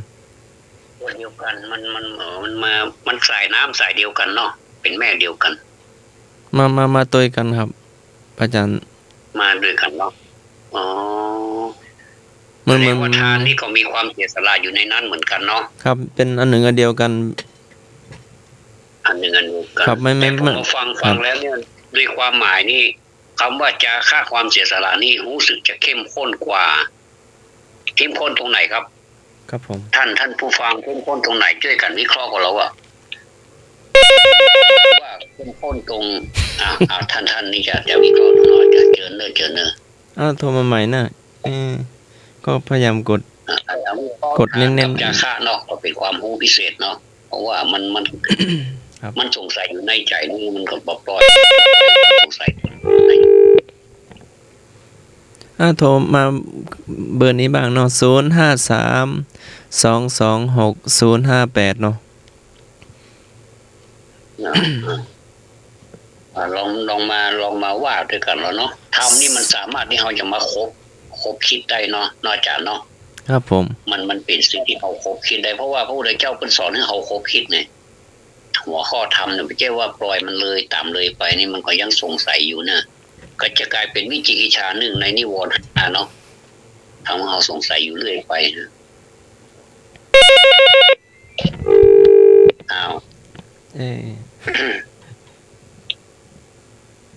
053-226-058เนาะเบอร์นี้จะติด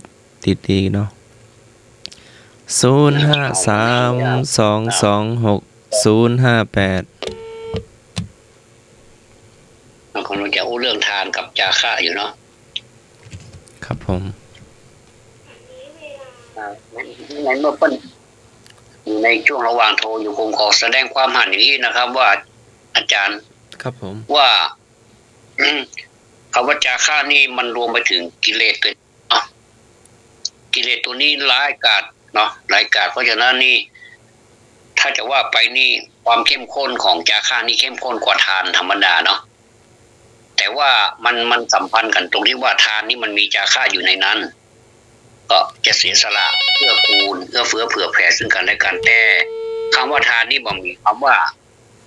สละกิเลสบ่มีเนาะ ก็คือถ้าจะเข้มข้นนี่ผมว่าจาค่านี่เข้มข้นกว่า เข้มข้น แต่ความจริงมันมาด้วยกันเนาะเป็นสายน้ำที่ไหลมาด้วยกันแต่ว่าถ้าเรามาแยกประเด็นแล้วจาค่านี่จะเข้มข้นในด้านพิเศษนี่ก็คือสละกิเลสได้ ถ้าพระอรหันต์ทั้งหลายนี่ถือว่าจาค่านี่เนาะ ครับผม ประพฤติจาค่านี่มากกว่าทานนะครับเนาะ ครับผม แล้วท่านใดที่จะมีความหันก็ขอเชิญเข้ามาได้นะเชิญเข้ามาได้เลย ยินดีต้อนรับเนาะ จาค่าการ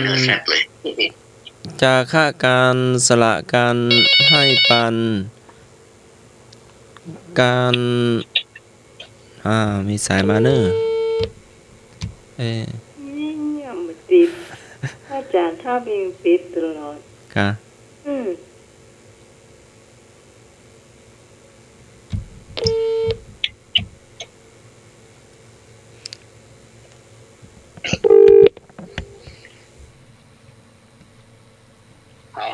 เอามาแบบเอามาจัดแบบเป็นแบบโยนิโสมนสิการเนาะเอามาได้มองผ่านเลยไปว่ามันหมายความว่าอย่างนั้นแล้วก็เลยไปเลยเนาะแต่ว่าเราก็ยังมีความสงสัยอยู่นิดหนึ่งมันมีจุดที่สงสัยแล้วก็น่าสนใจเนาะก็ไม่ใช่เรื่องมากนะแต่ว่าพระพุทธเจ้าสอนให้เรานี่ธรรมะนี่สามารถวิจารณ์ได้ว่ามันเป็นอย่างไรพออัดพอทำเนี่ยเนาะสามารถวิจารณ์ได้แต่เราไม่ได้ลบหลู่ธรรมะนะแต่เราจะวิจารณ์ธรรมะมาได้ว่าความหมายของเปิ้นนี่เหมือนกันหรือแตกต่างกันอย่างไรคำนองอาจารย์เนาะครับผมมันจะเป็นแบบนี้นะครับเมื่อกี้มันโทรมาบทติดตั้งเตือนอ่ะก็บอกเป็นอย่างนอกครับลองพยาย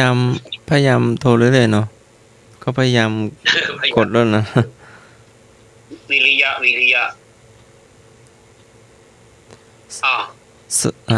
ครับมันพอจะมีเวลาแหมน้อยหนึ่งก็คือแม้แต่ความสันโดษครับความสันโดษกับอย่างก็ปัญหาว่าอย่างก็เอาความตนีดีกว่าเนาะความตนีกับความสันโดษแตกต่างกันอย่างไรความขี้เหนียวนี่คิดจี้เนาะคิดจี้ไปทุกอย่างเลยเนาะคิดจี้เวลาคิดจี้ความหูคิดจี้สารพัดเนาะตนีเนาะไม่ใช่ตนีกับมัธยัสถ์อันนั้นคนละประเด็นเนาะตนีกับมัธยัสถ์นี่มัธยัสถ์เดียวอดออมอดออมแต่บัตนีนะเนาะตรณีมันต้องอยู่คู่ด้วยครับอาจารย์เนาะมันอยู่คู่ด้วยกันครับไม่ได้อยู่คู่ตนีอย่างเดียวเนาะครับคนละอย่างตนีกับอดออมเหรอตนีกับอดออมครับคืออดออมนี่ผมเข้าใจว่าผมคิดว่ายังจ่ายนะยังจ่ายยังถามว่าอันใดควรทำควรจะจ่ายควรจะออมอย่างสมมุติว่าเอาทอดพระป่าอะครับอาจารย์เอามี100อ่ะถ้าเอาตานีนี่100นี่เขาจะบื้อแตกเลยนะครับจะเก็บไปหมดเลยนะแต่เขาสามารถแบ่งปันสัก20 บาทนี่ก็ถือว่าเข้าบัตรที่เข้าตานีนะบัตรที่มัจฉริยะนะเนาะเขายังสามารถตานได้20 บาทอยู่เนี่ยครับแม้แต่1 บาทถือว่าสละละตานละ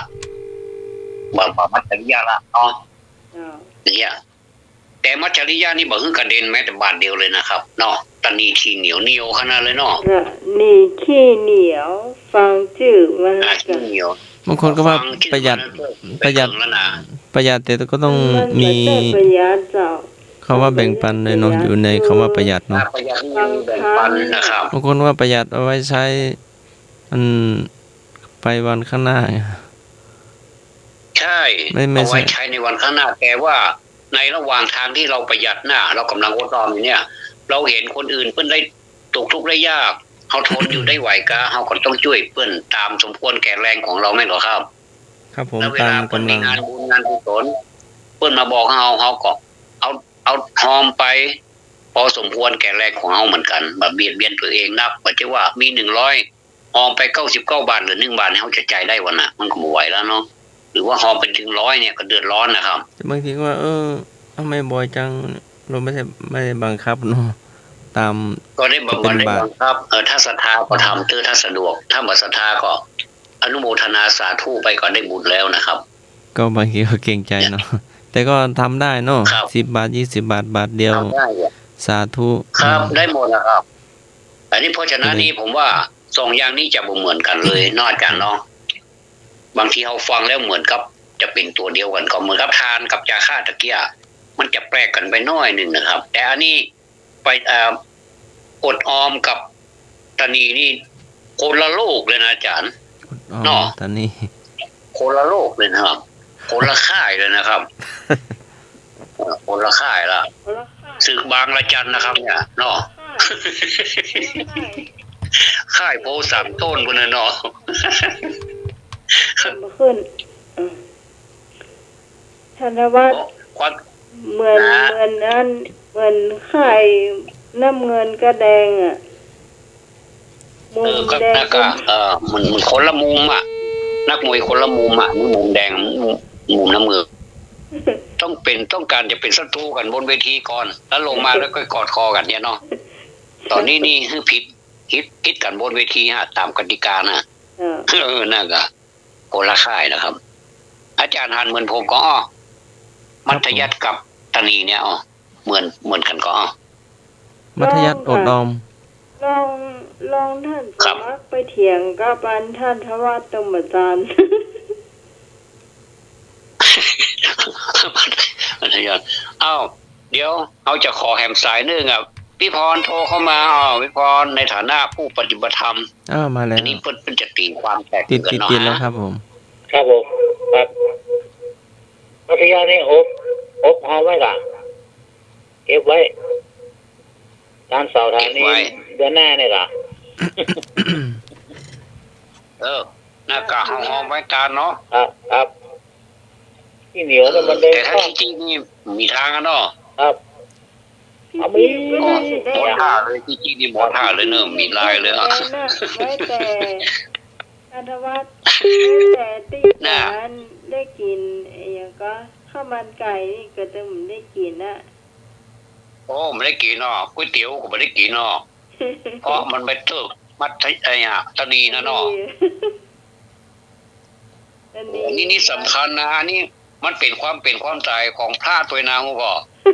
ถ้าสมมุติเราสอนคือญาติโยมตะนีทีเหนียวนะโยมเด้อวันพรุ่งนี้ท่านออกไปเด้อท่านไม่ได้เข้าสักก้อนกันแล้วกันเธอจะบอกคือมันก็คนก็จะเชื่อท่านหมดอาจารย์สมัครบอกว่าให้ตะนีทีเหนียวไว้หน้าอย่าไปบ้านไหนเพิ่นก็บ่ใส่บาตรใหญ่ๆเนี่ยเราอยู่ได้วันนี้ ความบาด ตายเนอะตายแน่ๆเลยอ่ะ I am subject to death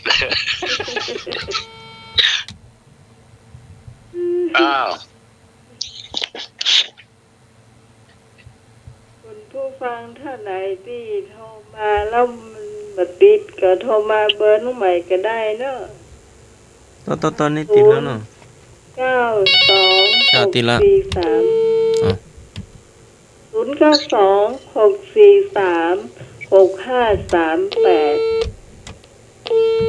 538นี่นะออกหวยแต่ว่ามันซื้อนี่เนอะบอกก่อน835แล้วก็538ว่าโอ้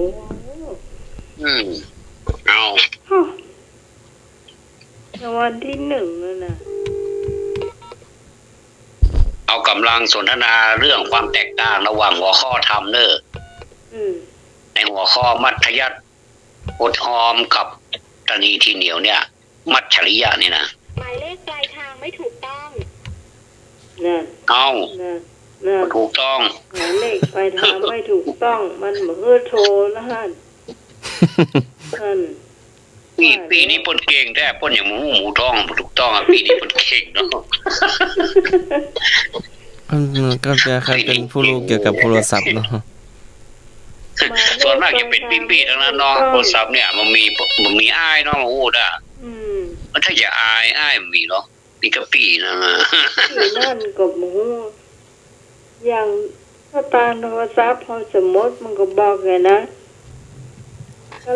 ตั้งจะหมดกะปี้นะมาบอกเนาะ นาเติมเงินไขนะเนาะ เอารับต่อรับแน่ๆเลยเขามีสายนี้ นั่นแหละ สายนี้ได้นะ ความเพียร ไหน ได้แล้วอู้เลยเนอะได้สักกรรมได้แล้วแต่หันวางได้สัก5 วิแล้วหันก็วางอู้เลยเนอะตะกี้อยู่หน้าไม้แล้วโทรมาใหม่ได้เนาะ0520100462เบอร์โยมไม่สมัย0926436538 3 เบอร์เนาะเพื่อไว้เนาะ3 เบอร์ใดเบอร์หนึ่งโทรเข้ามาเลยเขากำลังจะสงสัยเรื่องเนี้ยอย่าให้มันข้ามไปเนาะเอากันน้อยๆหรอเอากันน้อยๆเป็นการสนทนาทางกันข้ามเนี่ยในหมู่เฮาเนี่ยเนาะเป็นประโยชน์เนาะ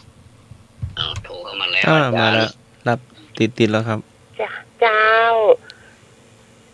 อันนี้มีการสนทนาธรรมเรื่องความตรณีกับมัธยัสถ์เจ้าความตรณีนี่มันเป็นความที่ทีเหนียวขี้จิขนาดเลยเจ้าเหนียวที่สุดที่จะไปยอมสล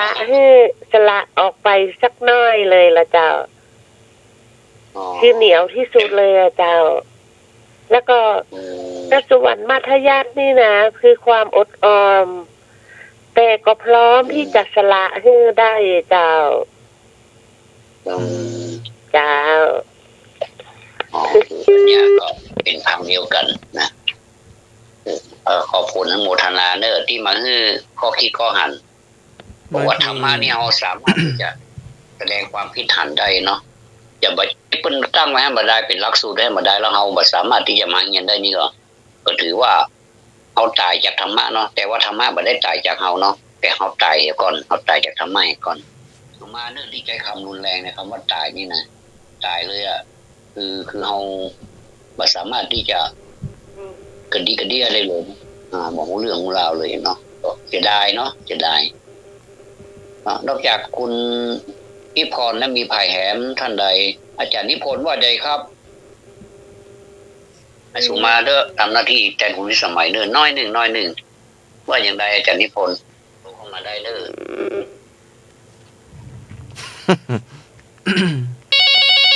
หรือว่าหมดแล้วเนาะ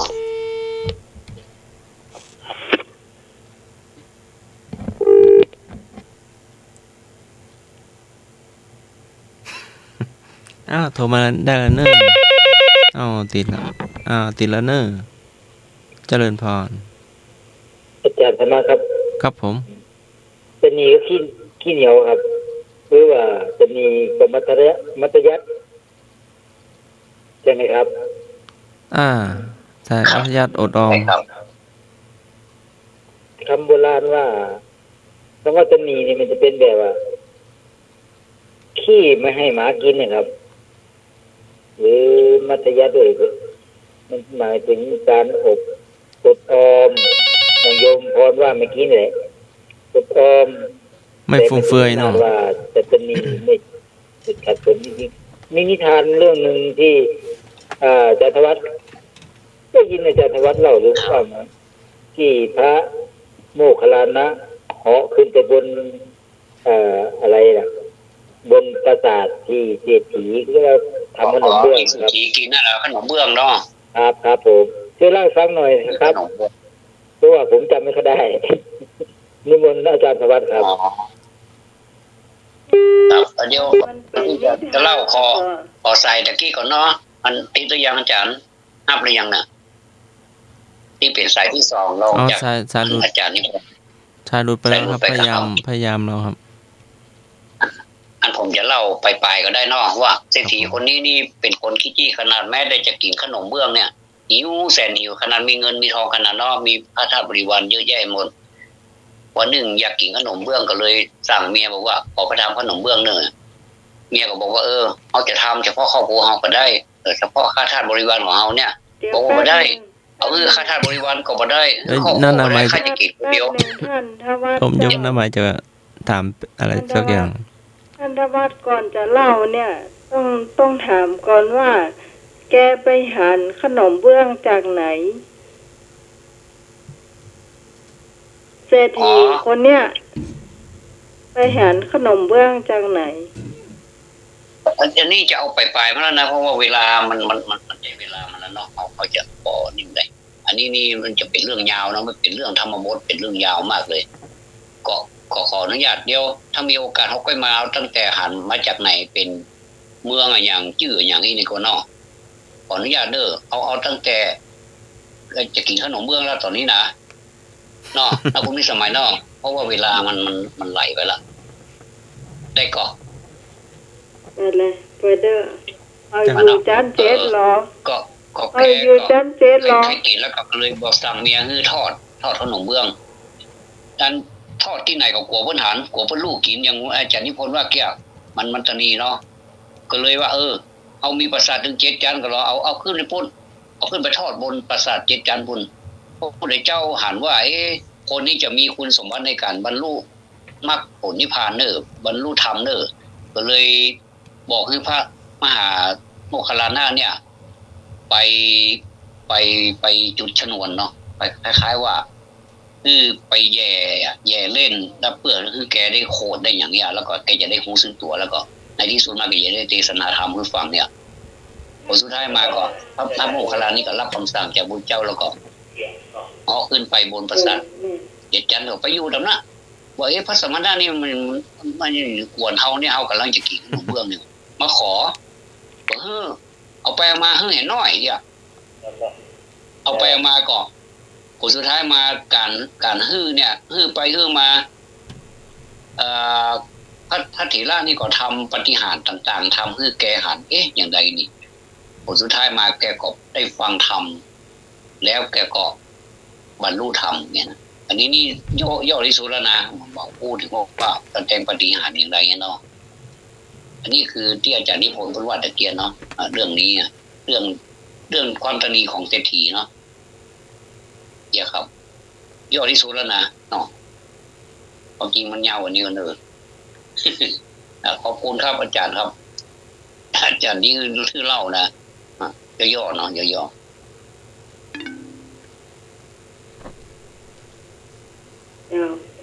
ต่อไปจะเป็นกรรมเก่าเนอะ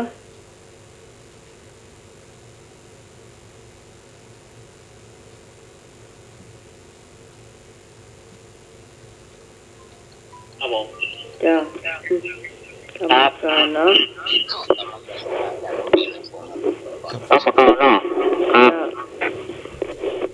ที่ของอาจารย์ถ้าว่าผมไม่มาจากอาจารย์ถ้าว่าจาก ลุยไล่ลุยไล่ลุยไล่ลุยไล่มันอยู่ไหนไม่ใช่ทุ่งลุยไล่นะไม่ใช่เย็นจีพอทีวีนะต้องเบาวิทยุจ้ะลุยไล่ลุยไล่เนอะเอาไปจะตีความว่าลุยไล่นี่เป็นได้พ่อเอาเจิญมาเลยลุยไล่มาจับเขาเลยก็บ่ใจนะสมมติว่าเราจะลงลิงนี่เนาะลงลิงที่มันจะบ่มีซี่บ่มีสักอย่างนี่น่ะเขาก็ใส่เกลือผ้าใบเนาะเตียวยีนนี่เนาะตีนกับบะเติงเนี่ยนึกภาพเอาคนเดียวตีนกับบะเติงเอากดใจก้นเฮาถูลงไปแล้วก่อยมือตาแล้วก็เอาตีนไปยันไว้ตั้งหลุมคือมันเติงเนี่ยเจ้าอันนี้เพิ่นถือว่าลุยไล่ลงไปแต่บ่ตกนะบ่ตกเจ้า อันนี้ลุยไล่เนาะ เจ้า ลุยไล่แล้วคนลุยไล่อย่างนี้อันนี้มันที่อูทั้งหมดเลยอย่างคนลุงอย่างนั้นคนลุงผ้าแม่ลุงสโลงเนี่ยมันลุยไล่ลง5 เมตรก่อน ให้แม่นแล้วเนาะ ชื่อคิดมาเทียบกันทับปากได้มันลุยไล่5 บาทนะ แม่เนี่ยเธออย่างนี้จะพิจารณาได้นะวะแม่ละกันเนาะอ๋อท่านอื่นก็มาสนับสนุนนั้นไอ้หนุ่ยแหละแม่หรอแม่เดียวอ๋อเข้ามามาน้อยค่าผ้าสโลงอ่ะ หมอน้อยครับผ้ามาน้อยบ่อยากให้ออกจากบ้านกะอันมาด้วยค่ะผ้าอันผ้าเตียนท่านสมังหนุ่งก็ลุยลายลงมาน้อยขางมาน้อยขางไม่อยากให้ไปไหนกะไปเลยแต่นี่มึงจะกลับไม่เนาะกราบโหล่นเนี่ยเนาะมาน้อยครับไม่อยากให้ออกวัดกะมาน้อยขางกะที่ท่านยี่นี่มันลุยไล่ออกมากองลงอ่ะลุยไล่ลง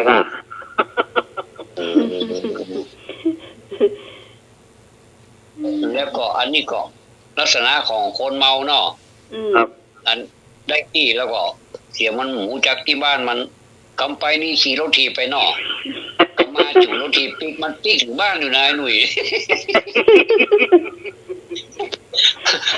ไปถึงในบ้านนะมันหูหมดมันตั้งขากู้ด้วยนะรถถีบนะมันตั้งขาเดียวนะ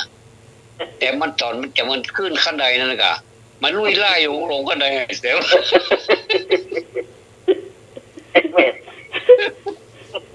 ขึ้นหมดได้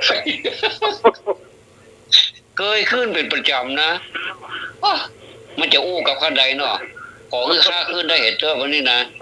แต่เดียววันพวกของไปอู้กันมาอย่างยืนซื้อขนมขนมก็ได้นี่สงสัยไปไหนมันต้องเรื่องอย่างมันต้องเรื่องที่เมาเนี่ยอดีตผ่านมาไม่ได้แม่นนะครับเป็นละอ่อนเนาะตอนนั้นนะตอนนั้นละอ่อนมันพอมันทุกคนละอ่อนมันหนังเพิ่นที่ว่ากันเราไผใส่เตียวพุดเตียวเปิดอย่างไปไผจะแบบ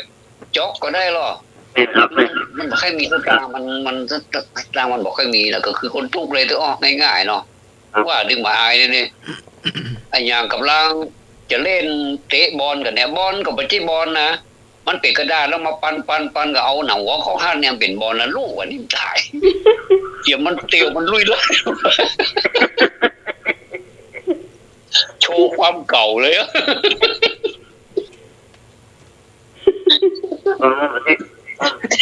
เตียวลุยเลยโคตรขนาดบอลก็เตะมิดเตียวก็จะมาลุยเลยแม่นก็อันนี้เรื่องนี้นี่คนว่าคนเก่าๆนี่เปิ้นจะฮู้เนาะเปิ้นจะเล่าได้ดีเอานี่ก็คนเก่าเลยนี่อย่างนี้นี่เก้าขนาดคนเดียวเลยนะตาอันนี้นี่แม่นละเกิน60นี่เกิน60นี่เก่าละโอ้ยโอ้ดีนะเวลานะเกี่ยวรุ่นใช่อันนี้มักจะเกิดกับผู้ชายแล้วผู้หญิงนี่จะเรียบร้อยผู้หญิงมามีลักษณะเนี่ยเป็นผู้ชายส่วนใหญ่ผู้ชายนี่บอกค่อยเรียบร้อยนายหนุ่ยเนาะเป็นมนุษย์ที่บอกค่อยเรียบร้อยซะเลยสโลงมันลากดินกะโลมันเมมอ่ะมันเมมหรอมันไม่ได้ใส่เข็มกัดกะไม่ได้ใส่ครับสมัยก่อนมันไม่มีกะขนาดไอ้คอก็เตียวยังไม่ได้ใส่หรือว่าใส่เข็มขัดซ้ำหายอาจารย์มันบ่มีเนาะบ่ได้เอาเสือกปอบ่ได้เอาอันเครือเขาวันมามัดเนาะมีครับมันกำลังเตะบอลมันอยู่อาจารย์ เตะบอ เตะ ล บอลที่เพิ่นเอามาเป็นข้าวก้อนหลุนๆนั่นน่ะเตื้อก่อนบอกโอหนุ่มๆนี่เนาะไปบอกโอจนน่วมหมด เนาะบอลเน็บเตียวก็ครับ บอลเล่นนะเล่นหมดเนี่ย เน็บเตียวก็ครับ เตียวรู้อ่ะก็รู้ดีรู้นะ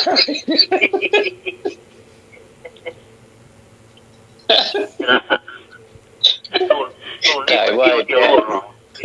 ไอ้หนุ่ยเคยเป็นก็ไอ้หนุ่ยทำเป็นไอ้หนุ่ยนี่ก็ยืนยันว่าบอกเคยคืออาจารย์สมัครอันนั้นคือละอ่อนเนาะแต่ถ้ามันรู้ได้ตอนเป็นคนใหญ่นี่มันน่าเกลียดกันทุกค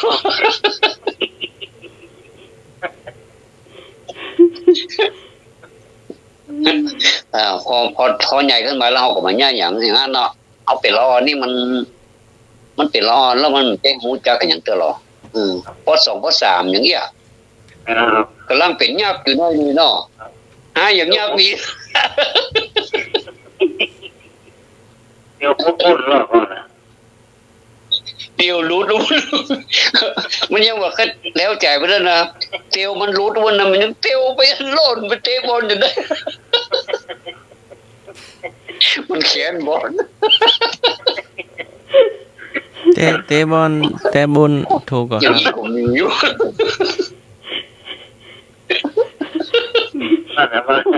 สงสัยคุณผู้ฟังที่อยู่ต่างบ้านนี่นะฟังจนน้ำหูน้ำตาไหลนะ โล่นไปยังลงอ่ะโล่นไปแบบโล่งโจ้ไปเย็นสบายใหญ่เนี่ยตั้งสติเนาะระวังหัวเราะตกเตียง โล่น ตก ไปแบบเย็นสบายอ่ะ ตกตังตกเตียงตกเก้าอี้เนาะตั้งสติเนาะคนเฒ่าคนเมียตั้งสติตั้งสติแล้วก็ตกเตียงเนาะกลัวหัวกั้นหัวเย็นลมอ่ะเนาะน้อยๆเนาะว่าเนาะโล่นไปเย็นเนี่ย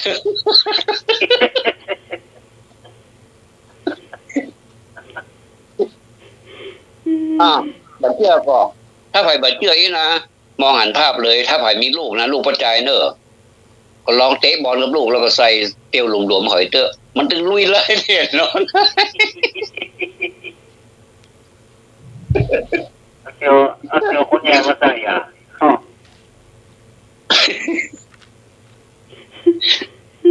ถ้าใครหวยใครเขาได้ที่จะเขาจะให้เนอะ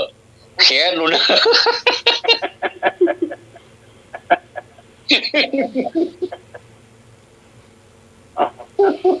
มือไล่ลงบ่อยอ่ะมือไล่ลงปุ่นอ่ะสลงใหม่กันครับหรือว่าสลงเก่าขาด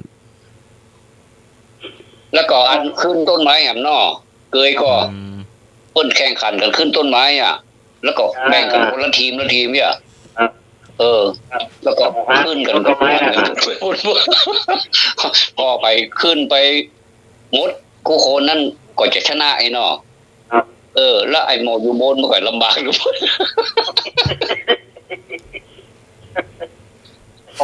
เอามันจักแข่งจักขาเนาะมันไปจักเตียวมันลุยไล่ลงมาเป็นบุ้ง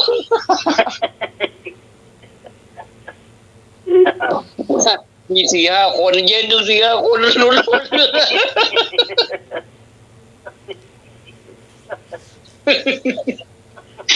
แต่ก็ตะกี้นี่เป็นธรรมะธรรมโมจะดีมเดี๋ยวนี้รู้หมดเลยนี่มันเป็นตายหนุ่ยเลย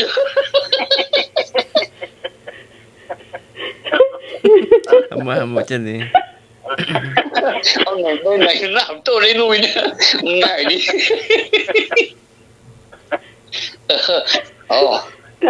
เจ็บตัวเงยยังเดียวน้ำจริงน้ำเคืองหายไปหมด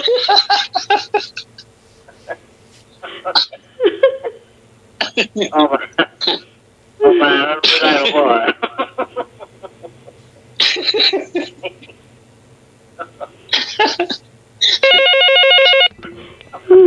เอามาแล้วเนอะตัวไปตัวมันเนอะฮัลโหลไอ้หัวเจ็บก้ามเจ็บไส้คนเด้อ ไอ้เอง ไอ้เองพยา นั่นก็โยมอ่านภาพก็เมื่อเอาไปร้อนไปนี่แต่นั่นเนาะเขาจับเตียวอ่ะ ลุย แล้ว ไล่ เอาไปสอดด้วย เด็กหัวจะต้องจะใช้ด้วยนะ เอาไปสอดด้วยให้มา อยู่พื้นเนอะเนาะ เอาไปซ่อนในบ่ซ่อนน่ะเอาไปซ่อนใกล้ห้องเมืองกว่าแล้วเอาไปสะดุดใส่มาเตี้ยวโต๊ะห้องเมืองลงบนผมมันเจ้าลมในอันนี้ภาพของละออนเนออันนี้คือลุยล่ายนี่หันภาพเลยอ่ะไอ้เองโทรมาจากพยา ข้าเจ็บท้อง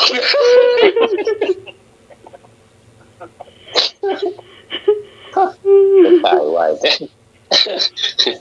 น่าจะสมัครว่าลุยไล่มันคืออย่างอ่ะ ลุยไล่พญานาคว่ายน้ำมาเปล่า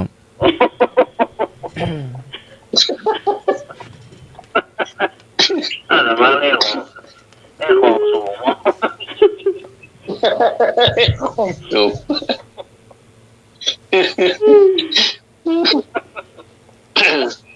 เอาแล้วเนอะตั้งสติดีๆเนอะสติเป็นธรรมะจะดีนะเอามันใจของกันสบายไม่เข้าใจ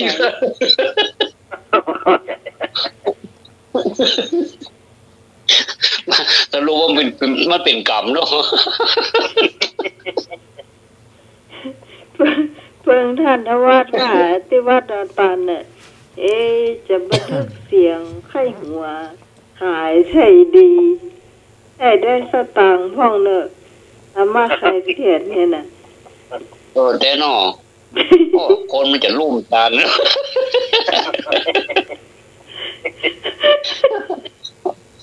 ก็ลุ่มก็ว่าจะลุ่มปลากับน้ำใส่รถไปส่งยาก็บอกกู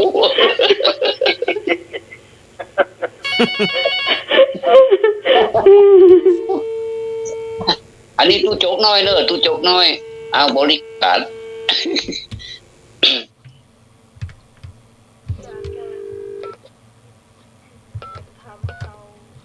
ได้ไข้หัวพ่องเนาะ ขออภัยค่ะเขาไม่ได้สอนเรื่องขอสุมากันไม่ได้สอนนี่บอกต่อขึ้นไปเอาพยายามมาเลยเอาไปขายเขาไม่ได้สอนเรื่องฉันจะบักใส่สอนเอาแผลมาละขอสุมาที่เจ้าเป็นยังไงอย่าขออภัยเนาะเอาไปได้อย่างนึงมันมาขออภัยเอาเนี่ย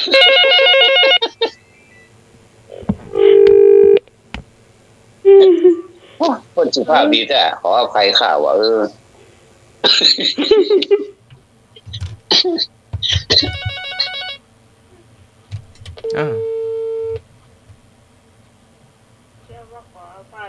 ขออภัยที่ไม่ได้ใจสตางค์กันนี่ขายหน้าขายตากันนั่นเนาะ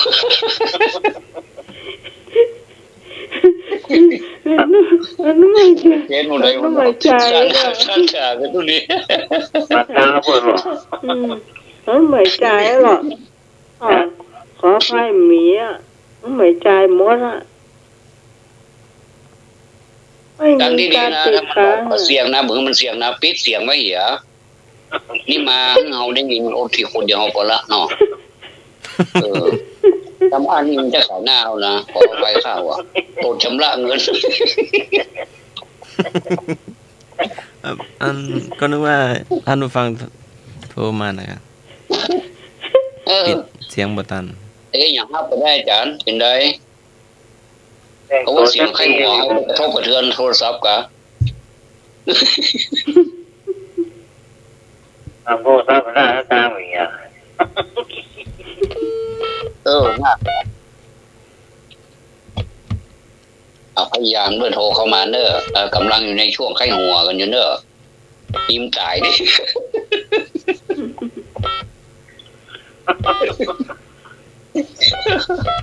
ยิ้มจ่ายดิฮัลโหลฮัลโหลใจได้หรอฮัลโหลพระอาจารย์ทวาร ครับได้ยินอยู่เหรอเนาะได้ยินฮัดสมัครก่อนครับผม ได้ยินครับผม โทรจากห้องส่งครับผม ครับ ได้ยินกะที่มัน แต่ท่านฟังโทรมาเรากดรับจะตืดมันรู้กับเขาว่าเขาเปิ้นไม่ได้ยินโคตรแล้วมันกดรับแล้วมันจะหายไปเลยแล้วก็ดังตืดเนี่ยครับแต่สมัครโทรเข้าก็เลยมันไม่ตืดพลังเป็นตาเฮาเล่าขวัญปีนั่นที่ก็อันกุสุมาไอ้เด้อเนาะเอาเล่าขวัญปีนั่นที่ว่าขออภัยข้านะว่าไม่เป็นอย่างนี้หรือว่าโทรศัพท์ก็หัวเราะด้วยหรือว่าจะไรเนาะได้ละครับเสียงก็เจ้าได้ยินเจ้าก็มาเสียโลเจ้าฮะมาเสียโลที่ผ่านมาคือกดรับ20 ครั้งก็ยังนี่เนาะอันนี้สีโทรมาจากลูกวัดเนี่ยไม่สมศรีลุมวัดก้อนหินเนาะเจ้ามาเสียโลโอ้ดีแล้วตอนนี้ที่หัวกะน้ำตาปลาไหลอ่ะโอ้แม่หัวเราะได้ป่ะโอเคเจ้าใช่หัวต่อน้ำตาปลาไหลอ๋ออันนี้มันจะให้หัวแล้วก็ให้จะลวดให้ก็มีเนื้อหูก็เล่นกันไปเล่นกันมาลุยไล่ลวดให้แหมวะไปรอนี่มีฮันสปาแท้ไข้หัวตะกี้แล้วเดี๋ยวลวดให้แหมวะอันนี้ก็ลุยไล่หมดหรอที่แกเห็นจำไอ้หนุ่ยว่าอย่างเงี้ยติดแล้วเนอะเจริญพรม่วนกันเด้อเนาะฮะม่วนกันเด้อเนาะจ้าเขาไม่ม่วนคนเดียวเพราะว่าเขาไม่ใช่คนบ้านนี้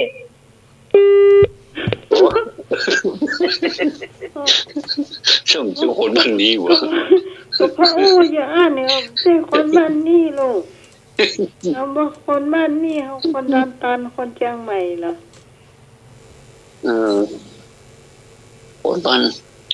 านนี้อยู่มันว่า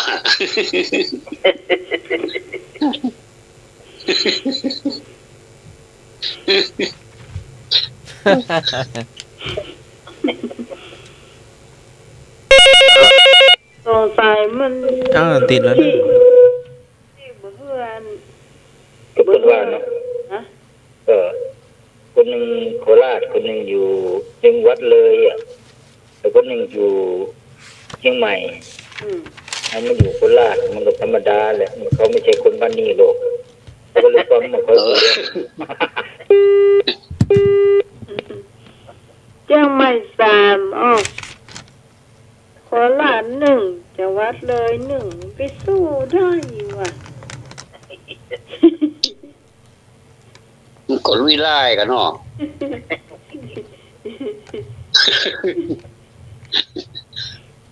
เรื่องภาษานี่มันม่วนนะเนาะแต่เอามันตีความมันม่วนเนาะถูกต้องนี่ก็มันยังมันสามารถ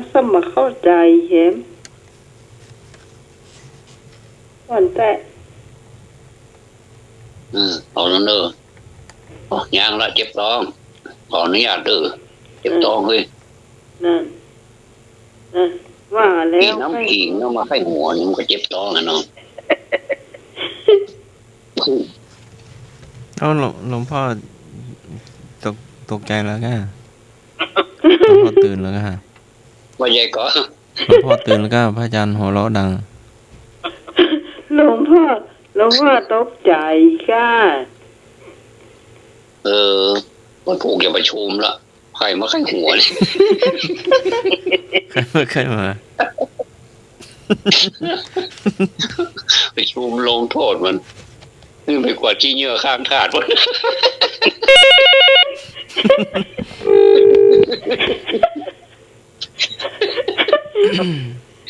ปวดจี้เหยื่อมัน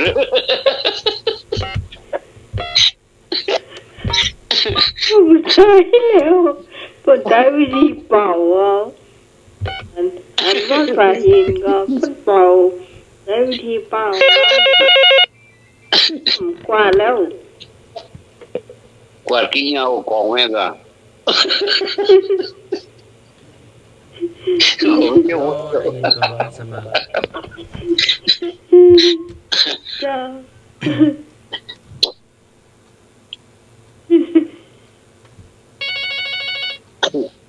ท่านสมัครว่าหลวงพ่อตื่นแล้วไงแล้วได้ยินนั้นธนวัฒน์ไข้หัวหลวงพ่อได้ตื่น ดีก็เพิ่นยังเมตตาอยู่แล้วเนาะ หลวงพ่อเมตตาสูงเนาะ เมตตาสูงเนาะหมูไหนเนอะถ้าสมมติว่าเปลี่ยนเป็นลิงกี่หาเกิงไปสัก2-3ก้อนนี่ก็บอกโอ้ได้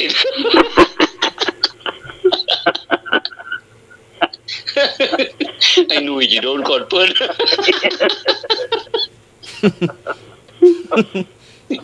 ไอ้หนุ่ยเป็นโรโปแล้ว นี่ยังแขวนกันไอ้หน่วยถ้าจะอยู่ใกล้เนาะเขามีอยู่ใกล้แล้ว ว่างถึงอยู่เนอะว่างทางโทรศัพท์ก็ได้น้อยหนุ่ยเนาะ มันส่งไลน์กันได้ตรงนี้เนี่ยส่งมาได้หรอว่ามันนี่กี่ฮะเกินส่งไลน์ผ่านไลน์ ที่เขาจะว่าไหว้สาอันนี้บดินกีถวายมาเนอะจ้ะ ถวายมาฉันนี่เสียงเนอะกัน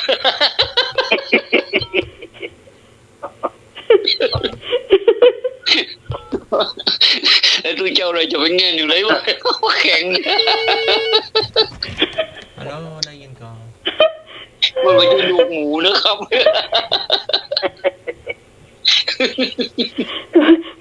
มีหูกสอยดอกไม้เนี่ยแล้วมีหูกบดินกีเนาะมีจำหูกเขียนมาว่าไหว้สานี่บดินกีหาเกิงถวายมาเนอะเนี่ย โอ้ยเนอะเอาคนลูกคนมาตาย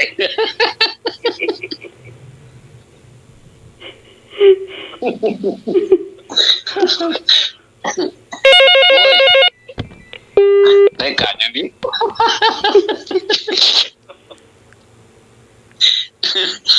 รายการหัวเราะทั้งคืน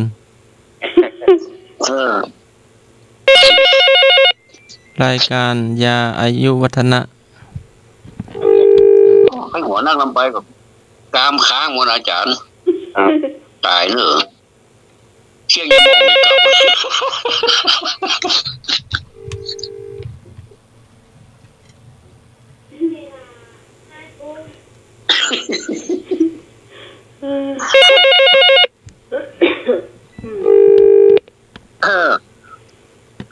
เอวาก็มี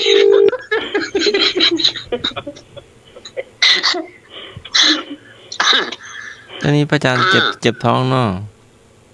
จะมีกำครับไม่ได้แล้วเนาะ เอาแหละ ไม่มีกำนะว่าหัวแล้วหลงหมดอ่ะ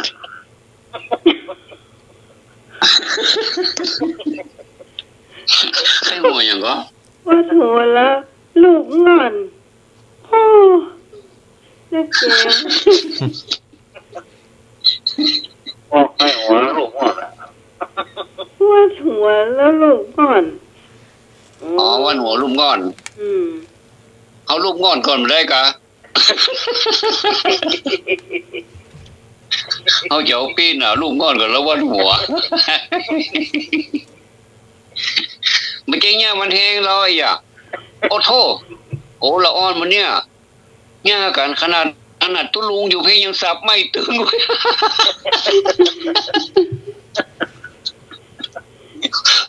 วัดหัวยังสับไม่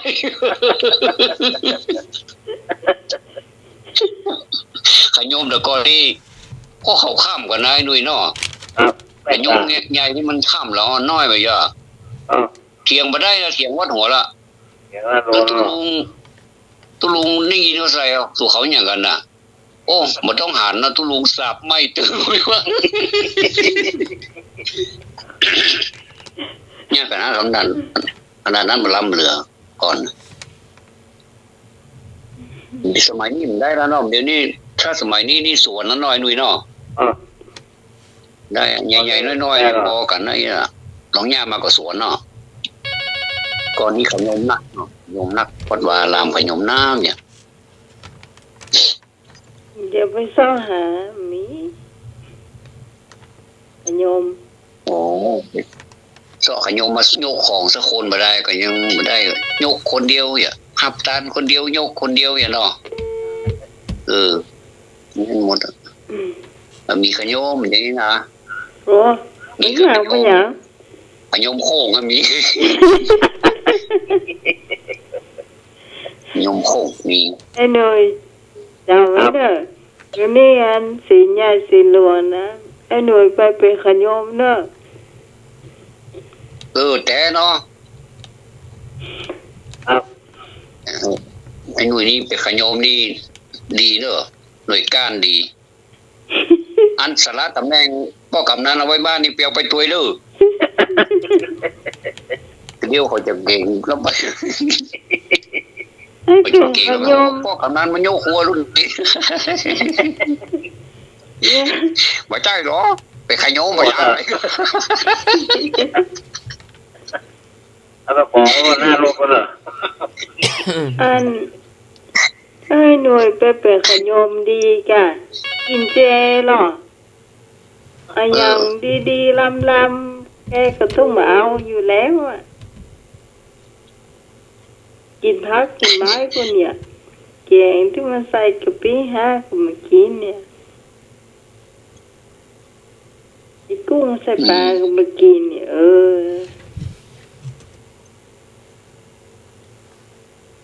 สักวันเอาไปจุ่มนมกันที่วัดเจ็ดยอดเนาะเจอไอ้บุญตัวเจอพี่พรตัวเจอไอ้หนุ่ยตัวไอ้หนุ่ยนี่ยกของพี่พรครับแม่บุญนี่ยักกินเนาะแล้วก็น้องใหม่นี่เป็นคนดังไฟเนอะนี่มันมีแก๊กเนอะอาจารย์สมานเป็นคนยิ้มอาจารย์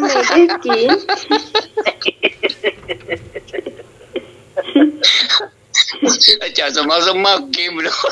ยุ่งเอาอีกวันดังไฟไม่หอยสอบมาเอาเดี๋ยวมันมีเนน5 คนชื่อตะวันขอโทษที่ขาดชื่อกินไปเกินละวันดังไฟใครเป็นคนกินเนาะดังไฟปฏิก็เอามืออ้างนั่นน่ะหิงไฟหิงไฟหน้าป้อนวะควรอุ้ม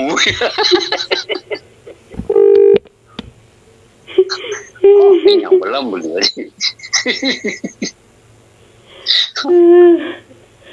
อาจารย์พอที่มันไส้แล้วก็โอ้ถูเขาอยู่มันล่ำเหลือเบาๆหน่อย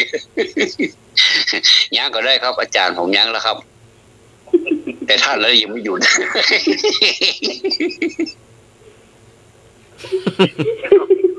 น้อยได้ไปอ่ะยังมีต่ออยู่ยังมีต่อหัวลูกหมอนอยู่ติดแล้วเนอะ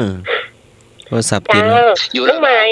จะไปดังไฟที่วัดเจ็ดยอดควันจุ้งๆเดี๋ยวรถดับเพลิงมาเป็น2-3 กันอย่าดังนะเจ้าน่ากะกูตีต้องอย่างเขาเปิดไปดังไฟว่ะคนจุ้งๆให้หัวเลยได้มากำละจุ้งฮันได้มากำมาเนาะสมัครเอาฝักบัวไปลดน้ำลดควันให้จุ้งมาจุ้งวันไฟมาจุ้งฮะเดี๋ยววัดพระหินมีอันคู่อยู่เดี๋ยวก็ดับช่วยดับมีคู่น้ำอยู่อาจารย์จะมาช่วยดับเปิ้นกับลังไฟจะติดไปช่วยดับไฟบ่เนาะอันนี้กดดันเลยไปได้กี่ทุกอย่างลุงหนุ่ยดังหรือว่าอันพี่พรไปควรจุ้งเอา เอาน้ำคู่ไปใส่น้ำมันดับไฟมันวะตายวายแท้งานไม่ได้กินสักอย่างเนาะเอาเลิกก่อนไม่ได้กินนึงละถ้าสมมติมันทำโมล่ะไม่ได้กินนะครับ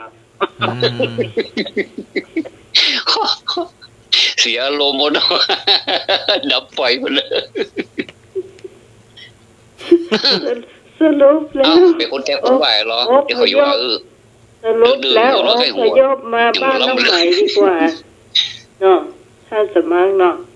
เอามากินน้ำพริกบัวผางปลาทอดได้กินแล้วนะเจ้าได้กินละเยี่ยมประหลาดปูผางกำป้อนะก็มันอยู่ก็เสียยอดมาได้เหรอควรจึงเอาผ้าเป็นอ่องกระล่องเอากดน้ำพริกกระแทกหม้อได้ปลาทอดผ้าเป็นผ้าเครื่องอ่ะมันอยู่ว่าเสียยอดมาได้มันความจุ้งโอ้พยพค่ะเอาไปเอาน้ำไปดับไฟจบเลยจบข่าวเลยเนอะเอาไปเรื่องอื่นเลยเนาะก่อนที่จะเป็นโรคลำไส้เอาไปดับควันนะให้หัวโรคลำไส้อ่ะให้หัวโรคไปดับควันเกรงว่าควันไฟจะไปไกลนะคะ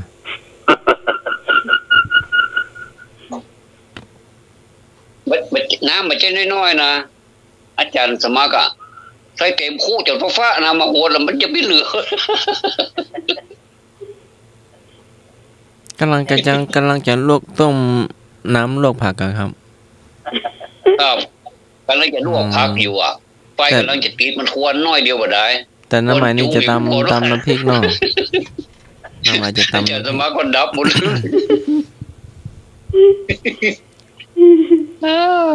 ไอ้ว่าแต่เฮ้ย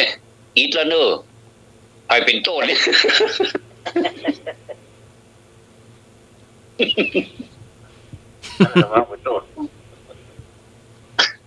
ว่ามีสมัยเราเป็นโต้ก็รวมๆกันนะกันแบ่งกันแบ่งให้เท่าๆกันวันนั้นกูว่าเฮาไปหัวโจก็เพราะว่าที่ว่าครูที่สมัยเป็นโต้นี่ก็เพราะว่าเจ้าโลกเข้ามารายการนี่มากองเพลงอยู่นี่สวัสดีเจ้าหลุนเนาะเอาคนเปิดหนุนชาแล้วเนาะสวัสดีเจ้าตามมาเลยหรอทักทายอ่ะ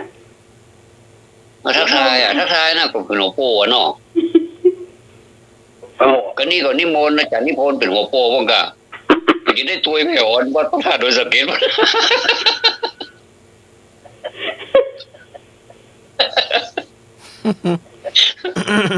เดี๋ยวอาจารย์นิพนธ์อยู่ว่าใดเฮ้ย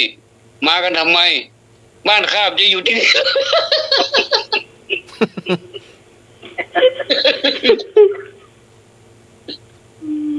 โอ้เรื่องอาจารย์ทุกคนบอกว่างานดอนตันมีไปมาแหมต้องกลัวหรอก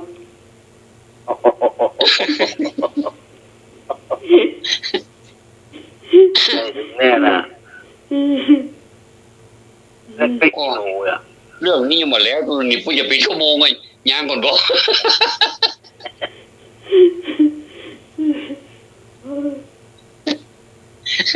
ก็เลี้ยวสายสุดจะอุดแน่นะคืนนี้พื้นพันมันกลางนะสายสุดนั่นมีคนกลางสายสุดบุ๊ดว่าชมที่ขาลุกมากเลยอ่ะแล้วเขาถามมันไอ้ยังมาโฮมสุดน่ะไอ้ยังมานอนหายอย่าไม่ใช่นอนหายหรอเอามาโฮมอยู่มันหนาวอ่ะยังเกณฑ์ตัวอยู่โกเสียเปรียบเอามาโฮมตัวเลิกเต้เหลือเจ๋งเดียว ตั้งแต่ตัวเต้นั่นอีกสาวบอกเวกบุญมันนอนให้พลังเหลือลูกไผ่ลานไผ่อ่ะป้าสกับไอ้หนุ่ยป้าคนเตะสุดนะไอ้หนุ่ยบอกเด้อตาโดนเลยด้วยโอ้ยพวกว่าโจมากจริงเหรอเนี่ยให้ป้าคนเตะสุดเนี่ยลองมันลองถามไม่หน่อยจ้ะวันละกอบเลยบอกเขาเยอะต้องถามไม่หน่อยกับวานจ้างยาใด4 คนพอโทษเตะข้างฝาแต่แพง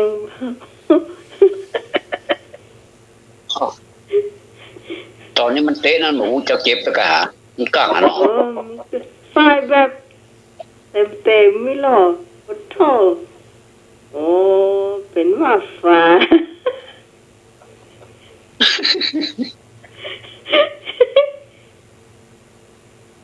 พอประเมินตัวใกล้นะมันหูซื้อกว่าตีนมันบวมๆนะไอ้วะ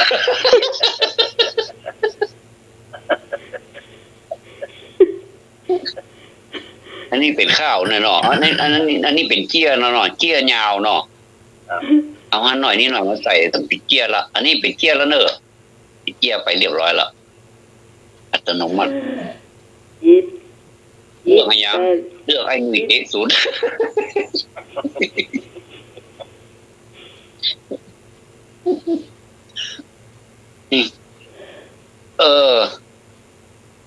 มันพูดนี่มันอะไรให้อย่างกันโคตรเอาจังมีนะเนาะให้หัวจนให้มีอ่ะคนต้องความรู้ว่าแห่นอนไม่แห่วแล้วอ่ะไม่แห่วเนอะความจริงมาแห่เนี่ยนะมันเปล่า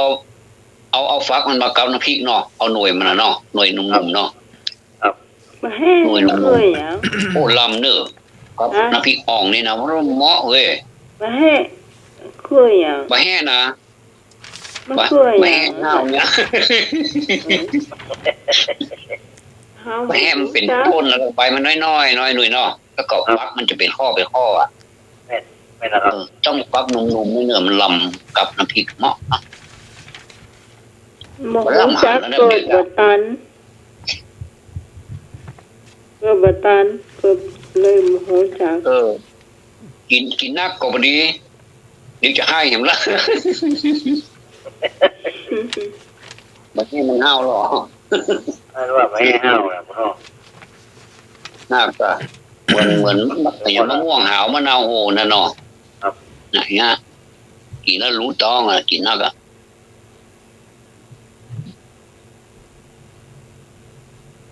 เนี่ยเอาเลยย่างแล้วเด้อ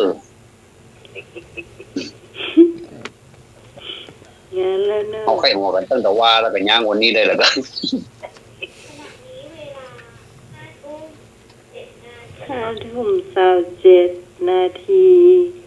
อันนี้พวงมันจะโคบ้านนี่ทุกวันเหมือนเดิมโอ้มาอยู่จังใหม่เนี่ยต้องหอบเลยนะไข่หัวอย่างเดียวเนาะมาใจมาอุร้อยมา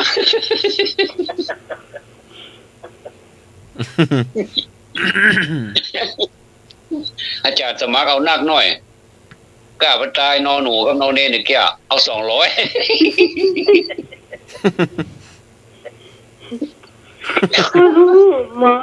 200นี่หน้ามุ้ยแล้วโอ้ทำไมเสียเยอะกว่าเพื่อน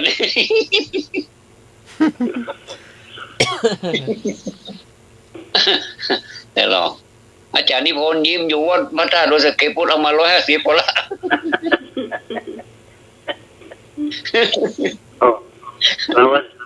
เราจะคนบ้านนี้คนบ้านนี้เอา150 100นั้นเป็นค่าธรรมเนียม50 บาทนั้นเนื่องจากมันจะคนบ้านนี้ปั๊บ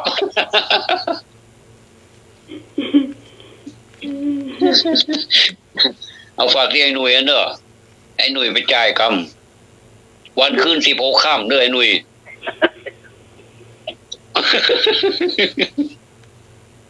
มัน ยังมีวันไทยวะมันก็มาถึงสักเตือที่โพข้ามเป็นสิโปกข้ามยิดมีสองสามปะ อันยังต่อไป สองสามปะนะสิโพข้ามของมันง่ายน้อยเดียวหรอก็จะว่ากัน15ข้ามอ่ะวันนี้วันแฮมข้ามมันก็เอามาปอกกันก็เป็น16แล้วลูก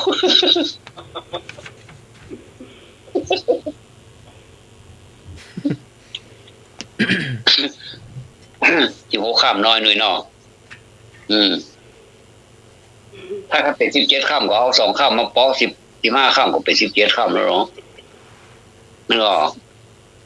จะหายากหรอปนนับผู้เยอะก็ดีกันว่าเขาก็นับได้หรอเนาะมันดีอ่ะไหว้สาเนื้อเจ้าท่านนิมนต์ท่านไปหับตาล17ค่ำอ้างคืนก็บ่ได้ข้างลงก็บ่ใจไร่ใหญ่ใส่ใหญ่ไอ้สวยบอกไปเนอะก็กลัวเพิ่นเสียใจจะไปเนอะก็กลัวบ่แม่นอย่างใดวะกังวลอยู่ฮะเนาะใหญ่เนี่ยแต่ก็ไปปรึกษาหมอก็รู้เรื่องอันหมอเป็นโรคอย่างนี้เป็นโรคพวกขี้เลี้ยวแล้ว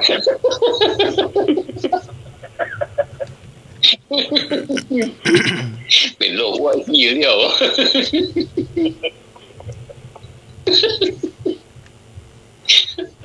หมอเป็นคนจีน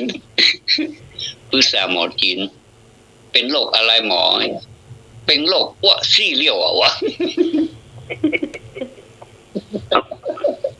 นับที่17เนาะ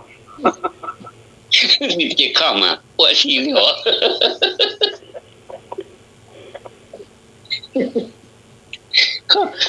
ปรึกษาให้ปรึกษ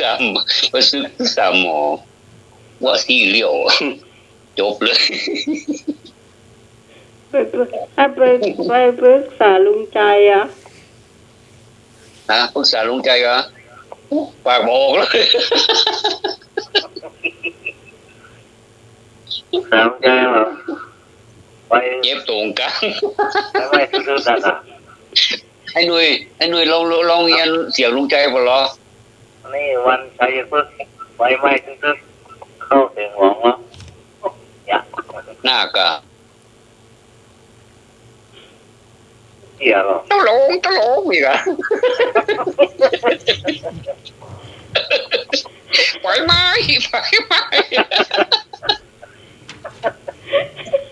โอ้โยมใจก่อไม่บอกแกก็ลุงใจเหี้ยก็พูดนะครับ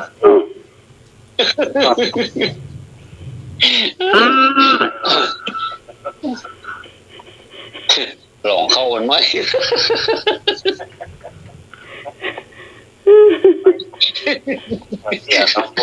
โยมใจไม่ประแจก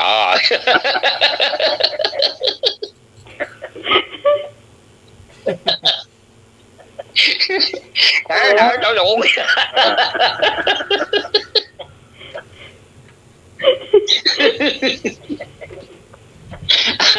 โอ้ยังมันต้องติดกันเทศกันหนาว่าเรื่องกันเนี่ย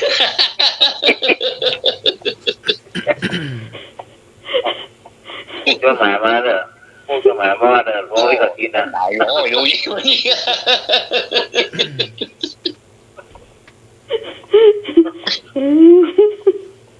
เล่นเอาติ๊กบ่ได้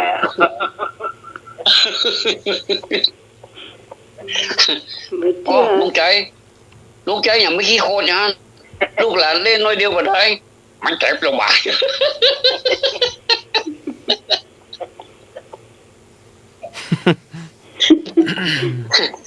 ไอ้แซมเนี่ยหัวไม่ตีลุงใจเถิกน้อยเดียวไปเลยอะเลือดยิงน้อยเดียวไปเลยเลือด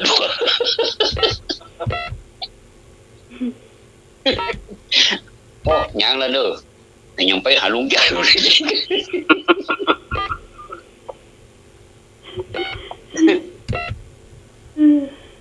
เอ้ยยิด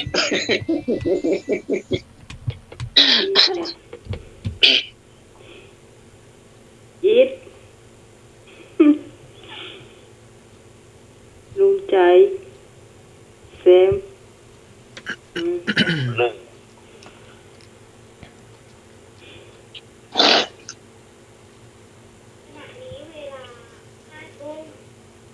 ปลาละบอกเดี๋ยวถามปลาละบอกมันจะใกล้เที่ยงแล้วนะครับ3 นาทีอะนั่นก็ยัง5 ทุ่มอยู่ครับ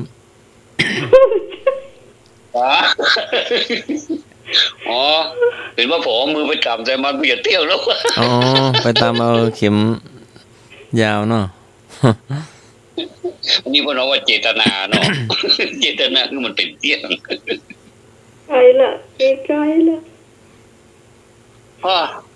ลุงใจก่อนย่างไปเดาพักผ่อนกัน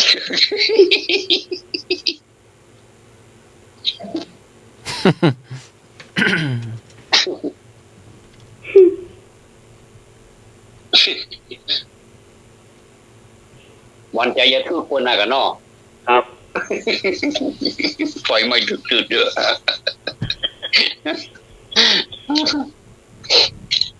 เจ้าตี้ลุงใจมีไปขู่เจ้าตี้ว่ะบนน่ะยะโอ้เจ้าของนี้เล่นเจ้าตี้ว่ะไปเอกใส่เจ้าตี้ได้เลยได้เพิ่นนับถือกันถึงบ้านถึงเมืองเอกเจ้าตี้เอกได้นานน้อยหน่อยเนาะลองไปเอกใส่ไอ้หนุ่ยมืยนะหัวเพราะนั้นน้ำโมว่าเสียงออกก็เลยเนาะเอา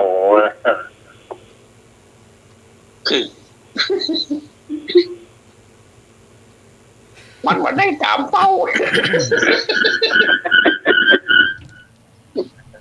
โบนหัวหมูใส่แค่หมูซ้อมไหมแล้ว400,000นะบอกไก่กู้ใส่ไข่จะเค้นเล่าก็จริงเพิ่นแหนมน้อยว่ะอันจริงไม่น้อยละ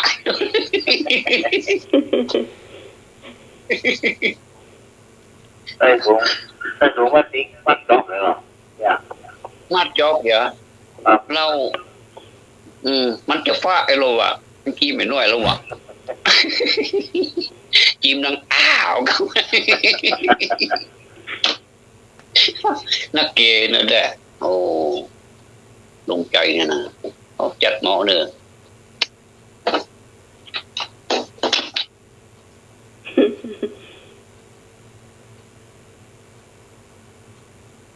ไปแล้วหมอ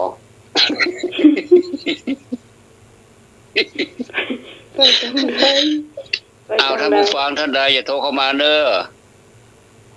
เกียร์ก้มว่ะ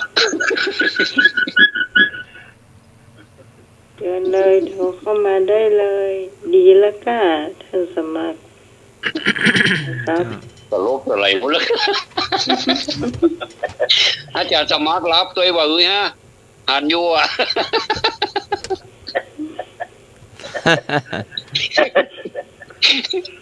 ผมเอา YouTube เนอะยังไม่หลับฟังอยู่แล้วก็ขอสุมาด้วยนะครับขออภัยค่ะโอนตัวเงิน100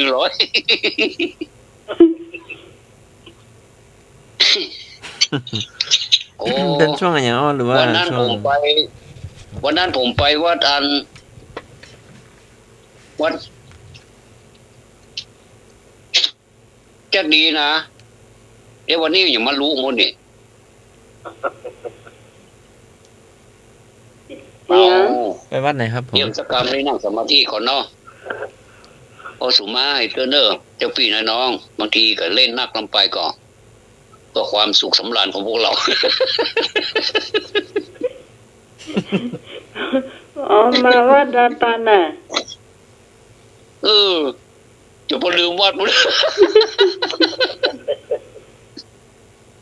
ขึ้นบอก มันถูกเอาบะเขือมื่นลวกกันนะพี่แกเนอะมันจะได้มื่นมันบะเขือ มี ไปบ้าน2-3อัน มีจังได เร็วๆ เก็ เอา บ ล้าง มา ตัดเป็นก้อนมาเอาใส่น้ำร้อนกับเดียวมันถึงเปื่อยแล้วจ้ะ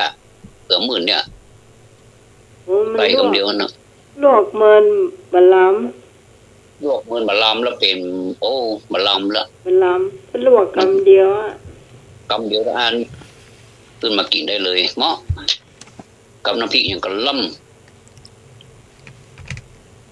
โอ้ป้าแก้วันนี้ลวกประจานตะถ้วยในมือเด้อที่อย่างก็ได้ อธิษฐานไว้การพวกไปสมมติว่าไปไอ้ไหนสักไอ้ไหนบิณฑบาตขอได้แล้วก็เอามาลวกกับน้ำพริก เนาะลวกกับน้ำพริกอร่อย เนาะ เจ้า มันอร่อยน้ำพริกนี่มันอร่อยกับผักกับเนาะ เจ้า ผักกับมันเติมหน่อยเข้านี่นึงนะมันนิ่มๆหน่อยเด้อ เจ้า ถ้าเข้าแข็งนั่นก็บอกว่าล้ำเนาะ เจ้า ป้านมันมาเป็นป้านน้ำปุ้ยหมดเนี่ยมันล้ำต้องเข้านิ่มๆหน่อยเหมาะ ยายหนุ่ยซ้ำกินบ่เหมือนเพื่อนว่ะ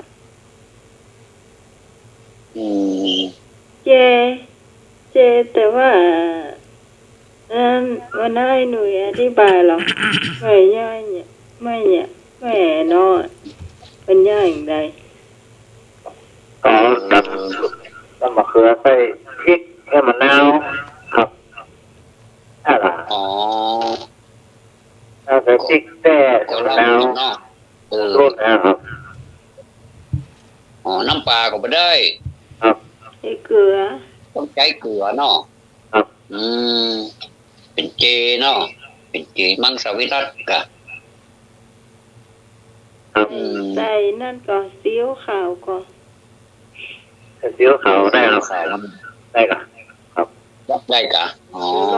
ไอ้ชูรสหน่อย เอาก็ได้ แล้วก็ มะนาว มะนาวบิดมะนาวใส่ มันก็เป็นพักเป็นไม้นี่ก็กินได้โมเดลแล้วเนาะผักบุ้ง แล้วก็ ผักบุ้งนี่พัดเนี่ยใส่น้ำมันอย่างน้ำมันปาล์มน้ำมันพืชได้เนาะ มันถั่วเหลืองเลยครับ อ๋อน้ำมันถั่วเหลืองมัน ก็ งา ดีหรอก ก็ กิน ได้ เจมันก็ดีหรอก เจ้าอันนั้นเพิ่นกินครับอันหัวหน้าแผ่นปิ้ง โอ้ ถั่วเน่าแผ่นที่มันทรงเครื่องนั่นกะที่มีพริกมีอย่างตัวนั้นเนาะอ๋อนั่นก็ลำหรอกก็เป็น อันนั้น ลำหรอก ปิ้งนะครับปิ้งอ่ะ เอาไปกินกินครบแคบว่าเนาะเหมาะเนาะ ครับนั่น กับ นั่นแม่ต้องหมายแปลงเลยเพราะว่าลืมไปนั่นจากจังหวัด อ้าว เลยเริ่มได้ฉันสักกัน มันได้สักคำไปรอบหลังนี่ผมได้สักคำเนี่ยมันก็วิทย์ไปก็วิทย์มาห้องหากันยืงๆฮะน้องนะ โอ้ยหนุ่ยให้หนุ่ยมาบ้านเพิ่นเตรียมกล้วยเอาไว้กล้วยน้ำนม2 หวีกล้วยต้ม2 หวีลืมมาพี่เขียอย่าก็เลยได้แล้วไอ้หนุ่ย อู้ถึงกล้วยเนาะบดมันขาดก็ขาดบดมันนักก็นักกินบ่บดตาลนะจ๊ะบดดำไม่เหี้ยเอาได้มานี่เอาไปไว้ทั้งนอกอันนี้ไอ้จะกินเอาใส่จานใส่ถาดไว้ถ้าเพิ่นมากินน้ำมันน่ะเอาภูมิใจที่เพิ่นมากินแล้วเนาะเป็นข้าวนมเป็นนมเป็นอย่างนี้วางฮะเต็มหน้าฮะน่ะ ถ้าสมัครเอาน้ำมาขวดหนึ่งนะ ถึงหูว่าเพิ่นมากินหรอก ครับ เป็นตาน่ะ โอ้เมตตา ดีหรอก อาจารย์ครับ ถ้าเอาเก็บไว้กินคนเดียวเนี่ยมันเป็นกินมะลำเนอะต้องกินลำกินกันคนน้อยอะเนาะ ครับ ลูกกล้วยบ้านน้องใหม่นะกล้วยแก่นใหญ่เนาะคือเปิ้นกินข้าวนิ้วก้อยเฮากินข้าวนิ้วโคเนี่ยเนาะ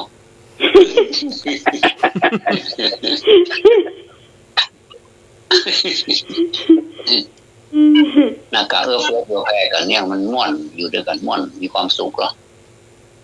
มีสตางค์จังมันหยังเนาะ เดี๋ยวไว้ก่อนเอาไว้ มีสตางค์ขอให้หนุ่ยงั้นเปเลอะเศรษฐีอ่ะ เปล่าอย่าง เปเลอะก็สตางค์นะ อย่างดักก็ไว้แฮม อย่างดักไม่ฮั่นมีได้กินอิ่มมื้อนั้น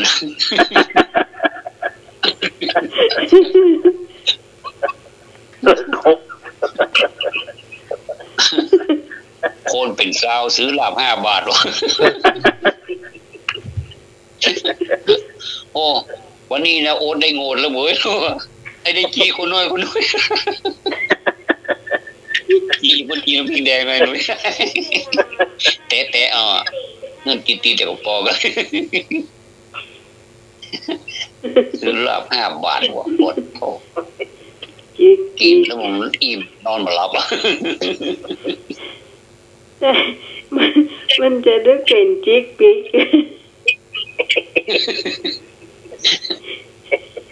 โอ้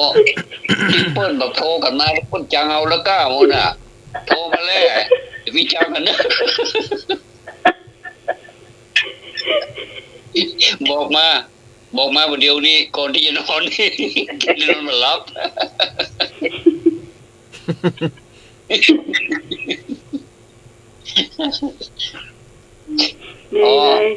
ไหนคนไหน พูดถึงอาจารย์สมบัติเพิ่นจะส่งข้อสอบวันพุธครับ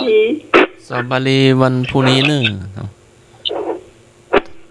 ทั่วประเทศไทยเนาะ มัน ป จะ ระโย ข้อ ชน์ สอบของอันธรรมศึกษาเพิ่นจะส่งไปตรวจที่ไหนอ่ะ ก็ไป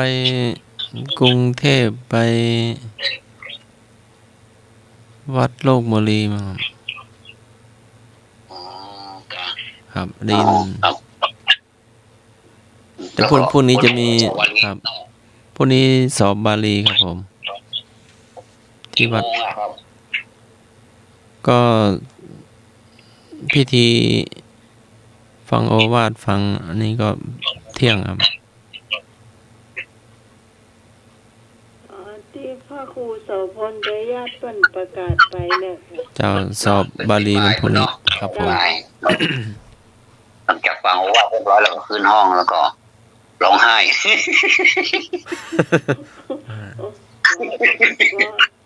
คือนอนแล้วร้องไห้ช้ำอกช้ำใจโอ้ยังได้ก็ตามเนาะการสอบนี่มันก็ดีเนาะ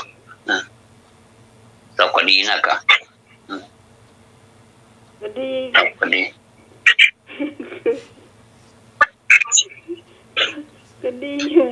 ยานตุ้งยองอ่ะลำไยผู้คน3 ต้นดีกัน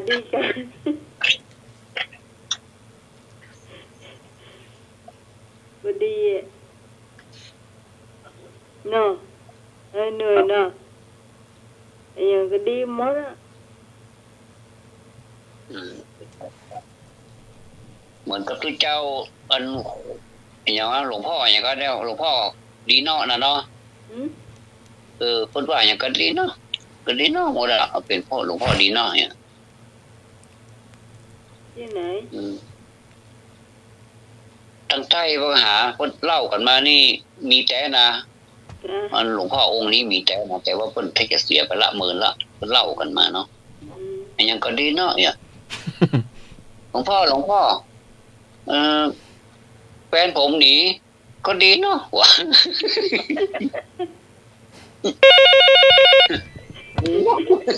ติดละปล่อยวางหมดติดแล้วเนอะเจ้าดีกามีดีกว่าดีกา พ่อเมียผมมีชู้ดีกว่าพ่อ อันยังก็ดีวะเนาะ ดีกว่าลุงยองเงินว่าดีกว่าอย่างก็ดีกว่า ลักษณะปล่อยวางเนาะลักษณะ พ่อ ไม่ แม่ มี บ้าน ตั ผ ว ม ตนละเอียด ไม่ก็ดีกว่า ครับน่ะหลวงพ่อน่ะโอ้ดังขนาดนั้นแล้วมันหนีละมันจากไปเมืองละ อันนี้อัน เริ่มจะเหนื่อยๆอ่อนๆ ต่อใหม่คืออันนี้อยากจะถามนะเจ้า เจ้า ว่าเพลงไตเติ้ลมันชื่ออย่างมันพอดีอ่ะ ฮะ อันนี้ถามแปลกหน่อย เพลงไตเติ้ลนะเจ้า เพลงไตเติ้ล เจ้า สัญญาณรักสัญญาณใจของ ไปฮ้อง มิ มา เตอ เจ้า ร์หนูมิเตอร์เจ้า หนูไม่เจอ เจ้า อ๋อมันพอดีฟังมือแต่ไม่ได้ถามปัญหาอย่างนะเจ้า อันนี้โทรจากไหนเจ้า ฟังมาเมินแล้ว แม่หยังเจ้า ไม่โทรจาก เรียน ไหน ท่านส เจ้า มัครกับพ่อดีอาจารย์ แม่ชื่อหยัง เดี๋ยวคุณละพ่อ แม่โทรจากไหนแม่ บ่สร้างเจ้า บ่ บ ท อ ราบ สร้าง ชื่อ ไม่ แม่ พลอยไม่พลอยบ่สร้างเจ้า แม่พลอย เจ้าให้เราอย่ามาเป็นลูกศิษย์ใหม่ อ๋อเจ้าต่อไปก็โทรมาเสาร์อาทิตย์เนาะ เจ้า อ่า เจ้า ดีเนาะแม่พลอยบทสร้างเนาะ เจ้า เจ้าเจ้านมัสการทุกคนนะเจ้า ยินดีต้อนรับนะเจ้า เจ้าเจริญพรไว้สาเจ้า ชวนเพื่อนๆฟังเนาะแม่ครับ ลองถามโยมกับหมอโยมจบชั้นไหนต้องรับโมสามคนนะครับ ฮะ อาจารย์ อาจารย์นิพนธ์ว่าไง ถามโยม ได้ยินจำความได้เท่านั้นนะ รายการธรรมะคลายเครียดเลยนะตอนแรกก็รับธรรมดาตอนนี้เลื่อนขึ้นเป็นโมสามก็แล้วกันเนาะเดี๋ยวงวดหน้าจะรับปริญญาตรี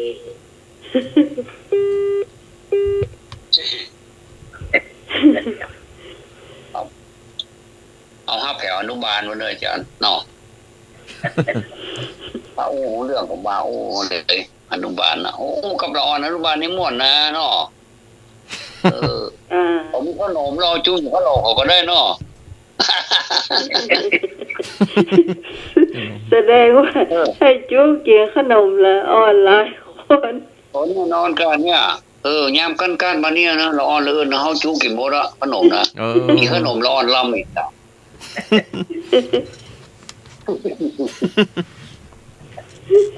เดี๋ยวรอ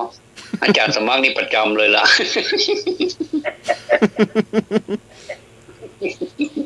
ไอ้หนุ่ยบะเกียว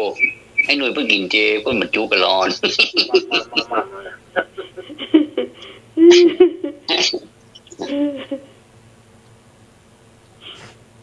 อ้าวโตเข้ามาหมู่เฮาอย่าไปโคด้วยกันแทนเนอร์อย่าไปโคกันเตอร์เนอร์วันนี้ดีแต่ไข้หัวกันนักลงไปก็ขอสุมาตัวเองเด้อ วันนี้มินได้2เรื่องธรรมะกับไข้หัว ธรรมะกับไข้หัวก็ธรรมะคลายเครียดอะ ไม่มี ธรรมะก่อนแล้วก็มาคลายมันรุน ไม่มีโรคเครียดเนาะครับ ครับ เขาเรียกว่าไม่มีโรคเครียดเนาะ ครับผมกลัวอยู่อย่างนะอาจารย์ ครับผม กลัวมันหายโรคเครียดแล้วมาเป็นโรคเก็บท้องแต่เนี่ยยุ่งเลยเนาะ มันผัดกันเหรอค แล้ รั ว บ มันเป็นอย่างเอาย่ามองท่ายน้อยหนุ่ยเนาะ ครับยามองยาเมง มันแบ่งกัน อย่ามองอย่าแมงมาแบ่งกันทาปวดหัวปวดตามาทาอย่ามอง เอาปลายตา จะปวดท้องตอนหัวเราะหรือว่าปวดท้องตอนเตียวครับผม ตอนหัวเราะเนี่ยอาจารย์ ตอนหัวเราะ เอาป้ายตาพวกปวดก็ให้แต่มันฮ้อนไป ปวดตอนหัวเราะ ครับเจ็บท้องเอาอย่ามองป้ายตา ตา แต่มันลืม เมื่อเดียวเนี่ย5:53หัวเราะแป๊บเดียวชั่วโมงนึงแล้วเนาะ ยกเพื่อ แป๊บเดียวนะ แป๊บเดียว3 เพราะ ชั่วโมง ย่างจะเดี๋ยวพอ ถ้ามันย่างนี่ปุ๊จะฟ้องผมนะ พ่อหาแค่หัวหน้าเกิด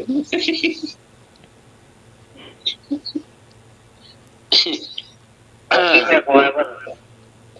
เพลงในเติร์ครับ เจ้าแม่พล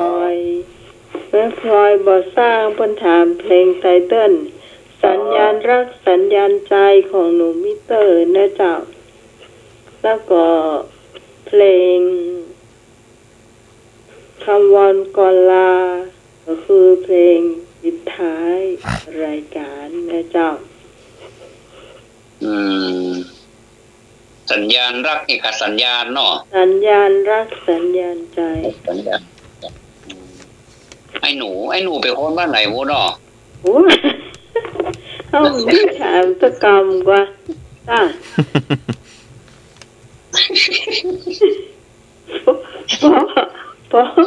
พอจบเถอะ เป็นคนบ้านเฮานี่หว่าไอ้หนูอ่ะ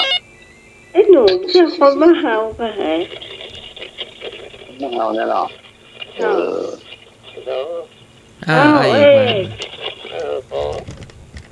บ่ใช่บ้านเฮานะ สมัครเลิกแล้วฉันทว่าตัวน้องพี่สมัย เจ้า แต่แฟนทำไมไอ้เกี่ยวกับเสียงภาษาเนี่ย เจ้า รับดีฝันดีนะ อ๋อเจริญพรตื้อ เจ้า พอได้เงิน10,000ตื่นก็ได้เงิน100,000วันได้แขนวันได้ถึง4-5 วันคนลูก สาธุไอ้พยาวบลับบนอดเจ้า โอ้เขานึกว่าสัก3 ทุ่มมันเปลี่ยนเนี่ยใจรู้นี่ฟอนในการปีละ ตาลายวันนี้เฮ้ยพระจะว่าแหมพระจะมาทักทายแหมมันจะลากันแล้วเนาะ ผู้ฟังพระเจ้ามาลาก่อนเนาะ ลาก่อนไปพักผ่อนกันเนอะ รับเสื้อก็โทรมาเอาไข้หัวหนักก็เจ็บท้องแต่เนอะนั่นน่ะ ครับต้องขอสุมาเนอะ โอ้โห เจ้า เอาไปวิ่งวันเนาะครับอาจารย์เนาะ จะปีแวะหันไปนี่เนอะ ครับผมอาตมาครับ เจริญพร อันนี้ผมครับผมที่จังหวัดนะครับ เจ้า เป็นว่าเจ้าตุลาครับนี่นายหน่วยได้ลงล่างครับอันทั้งหลายก็ว่างโซนแล้วนะครับเจริญพรไปก็บัดถ้าไปแวะนั้นไว้นี่ถึงบ้านไปเลยห้ามไปลุยได้หรอกเนอะ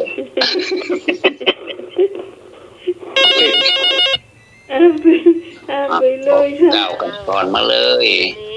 ไอ้หนุ่ยปีกก็ละ รับปันดีเจ้า อยู่ดีมีสุขเจ้า แล้วก็มีสุขภาพแข็งแรงอาทิตย์หน้าได้มาปะกันนะเจ้า รับปันดีทุกท่านนะเจ้า ราตรีสวัสดิ์เจ้า ไปแว่นนี่เลยพอเนอะ พอเนอะเอาปีกบ้านไผ่บ้านมันไปก่อน ขึ้นข้าได้ก็ขึ้นมันถูกเลย จะไปลุยลายเนอะคนจะขึ้นอธิษฐานให้มันดีๆก่อนซี่ใดเป็นซี่ใด ท่านใดจะมาบอกมากล่าวกันก่อนจะคำวอนก่อนลากันเนาะว่าไป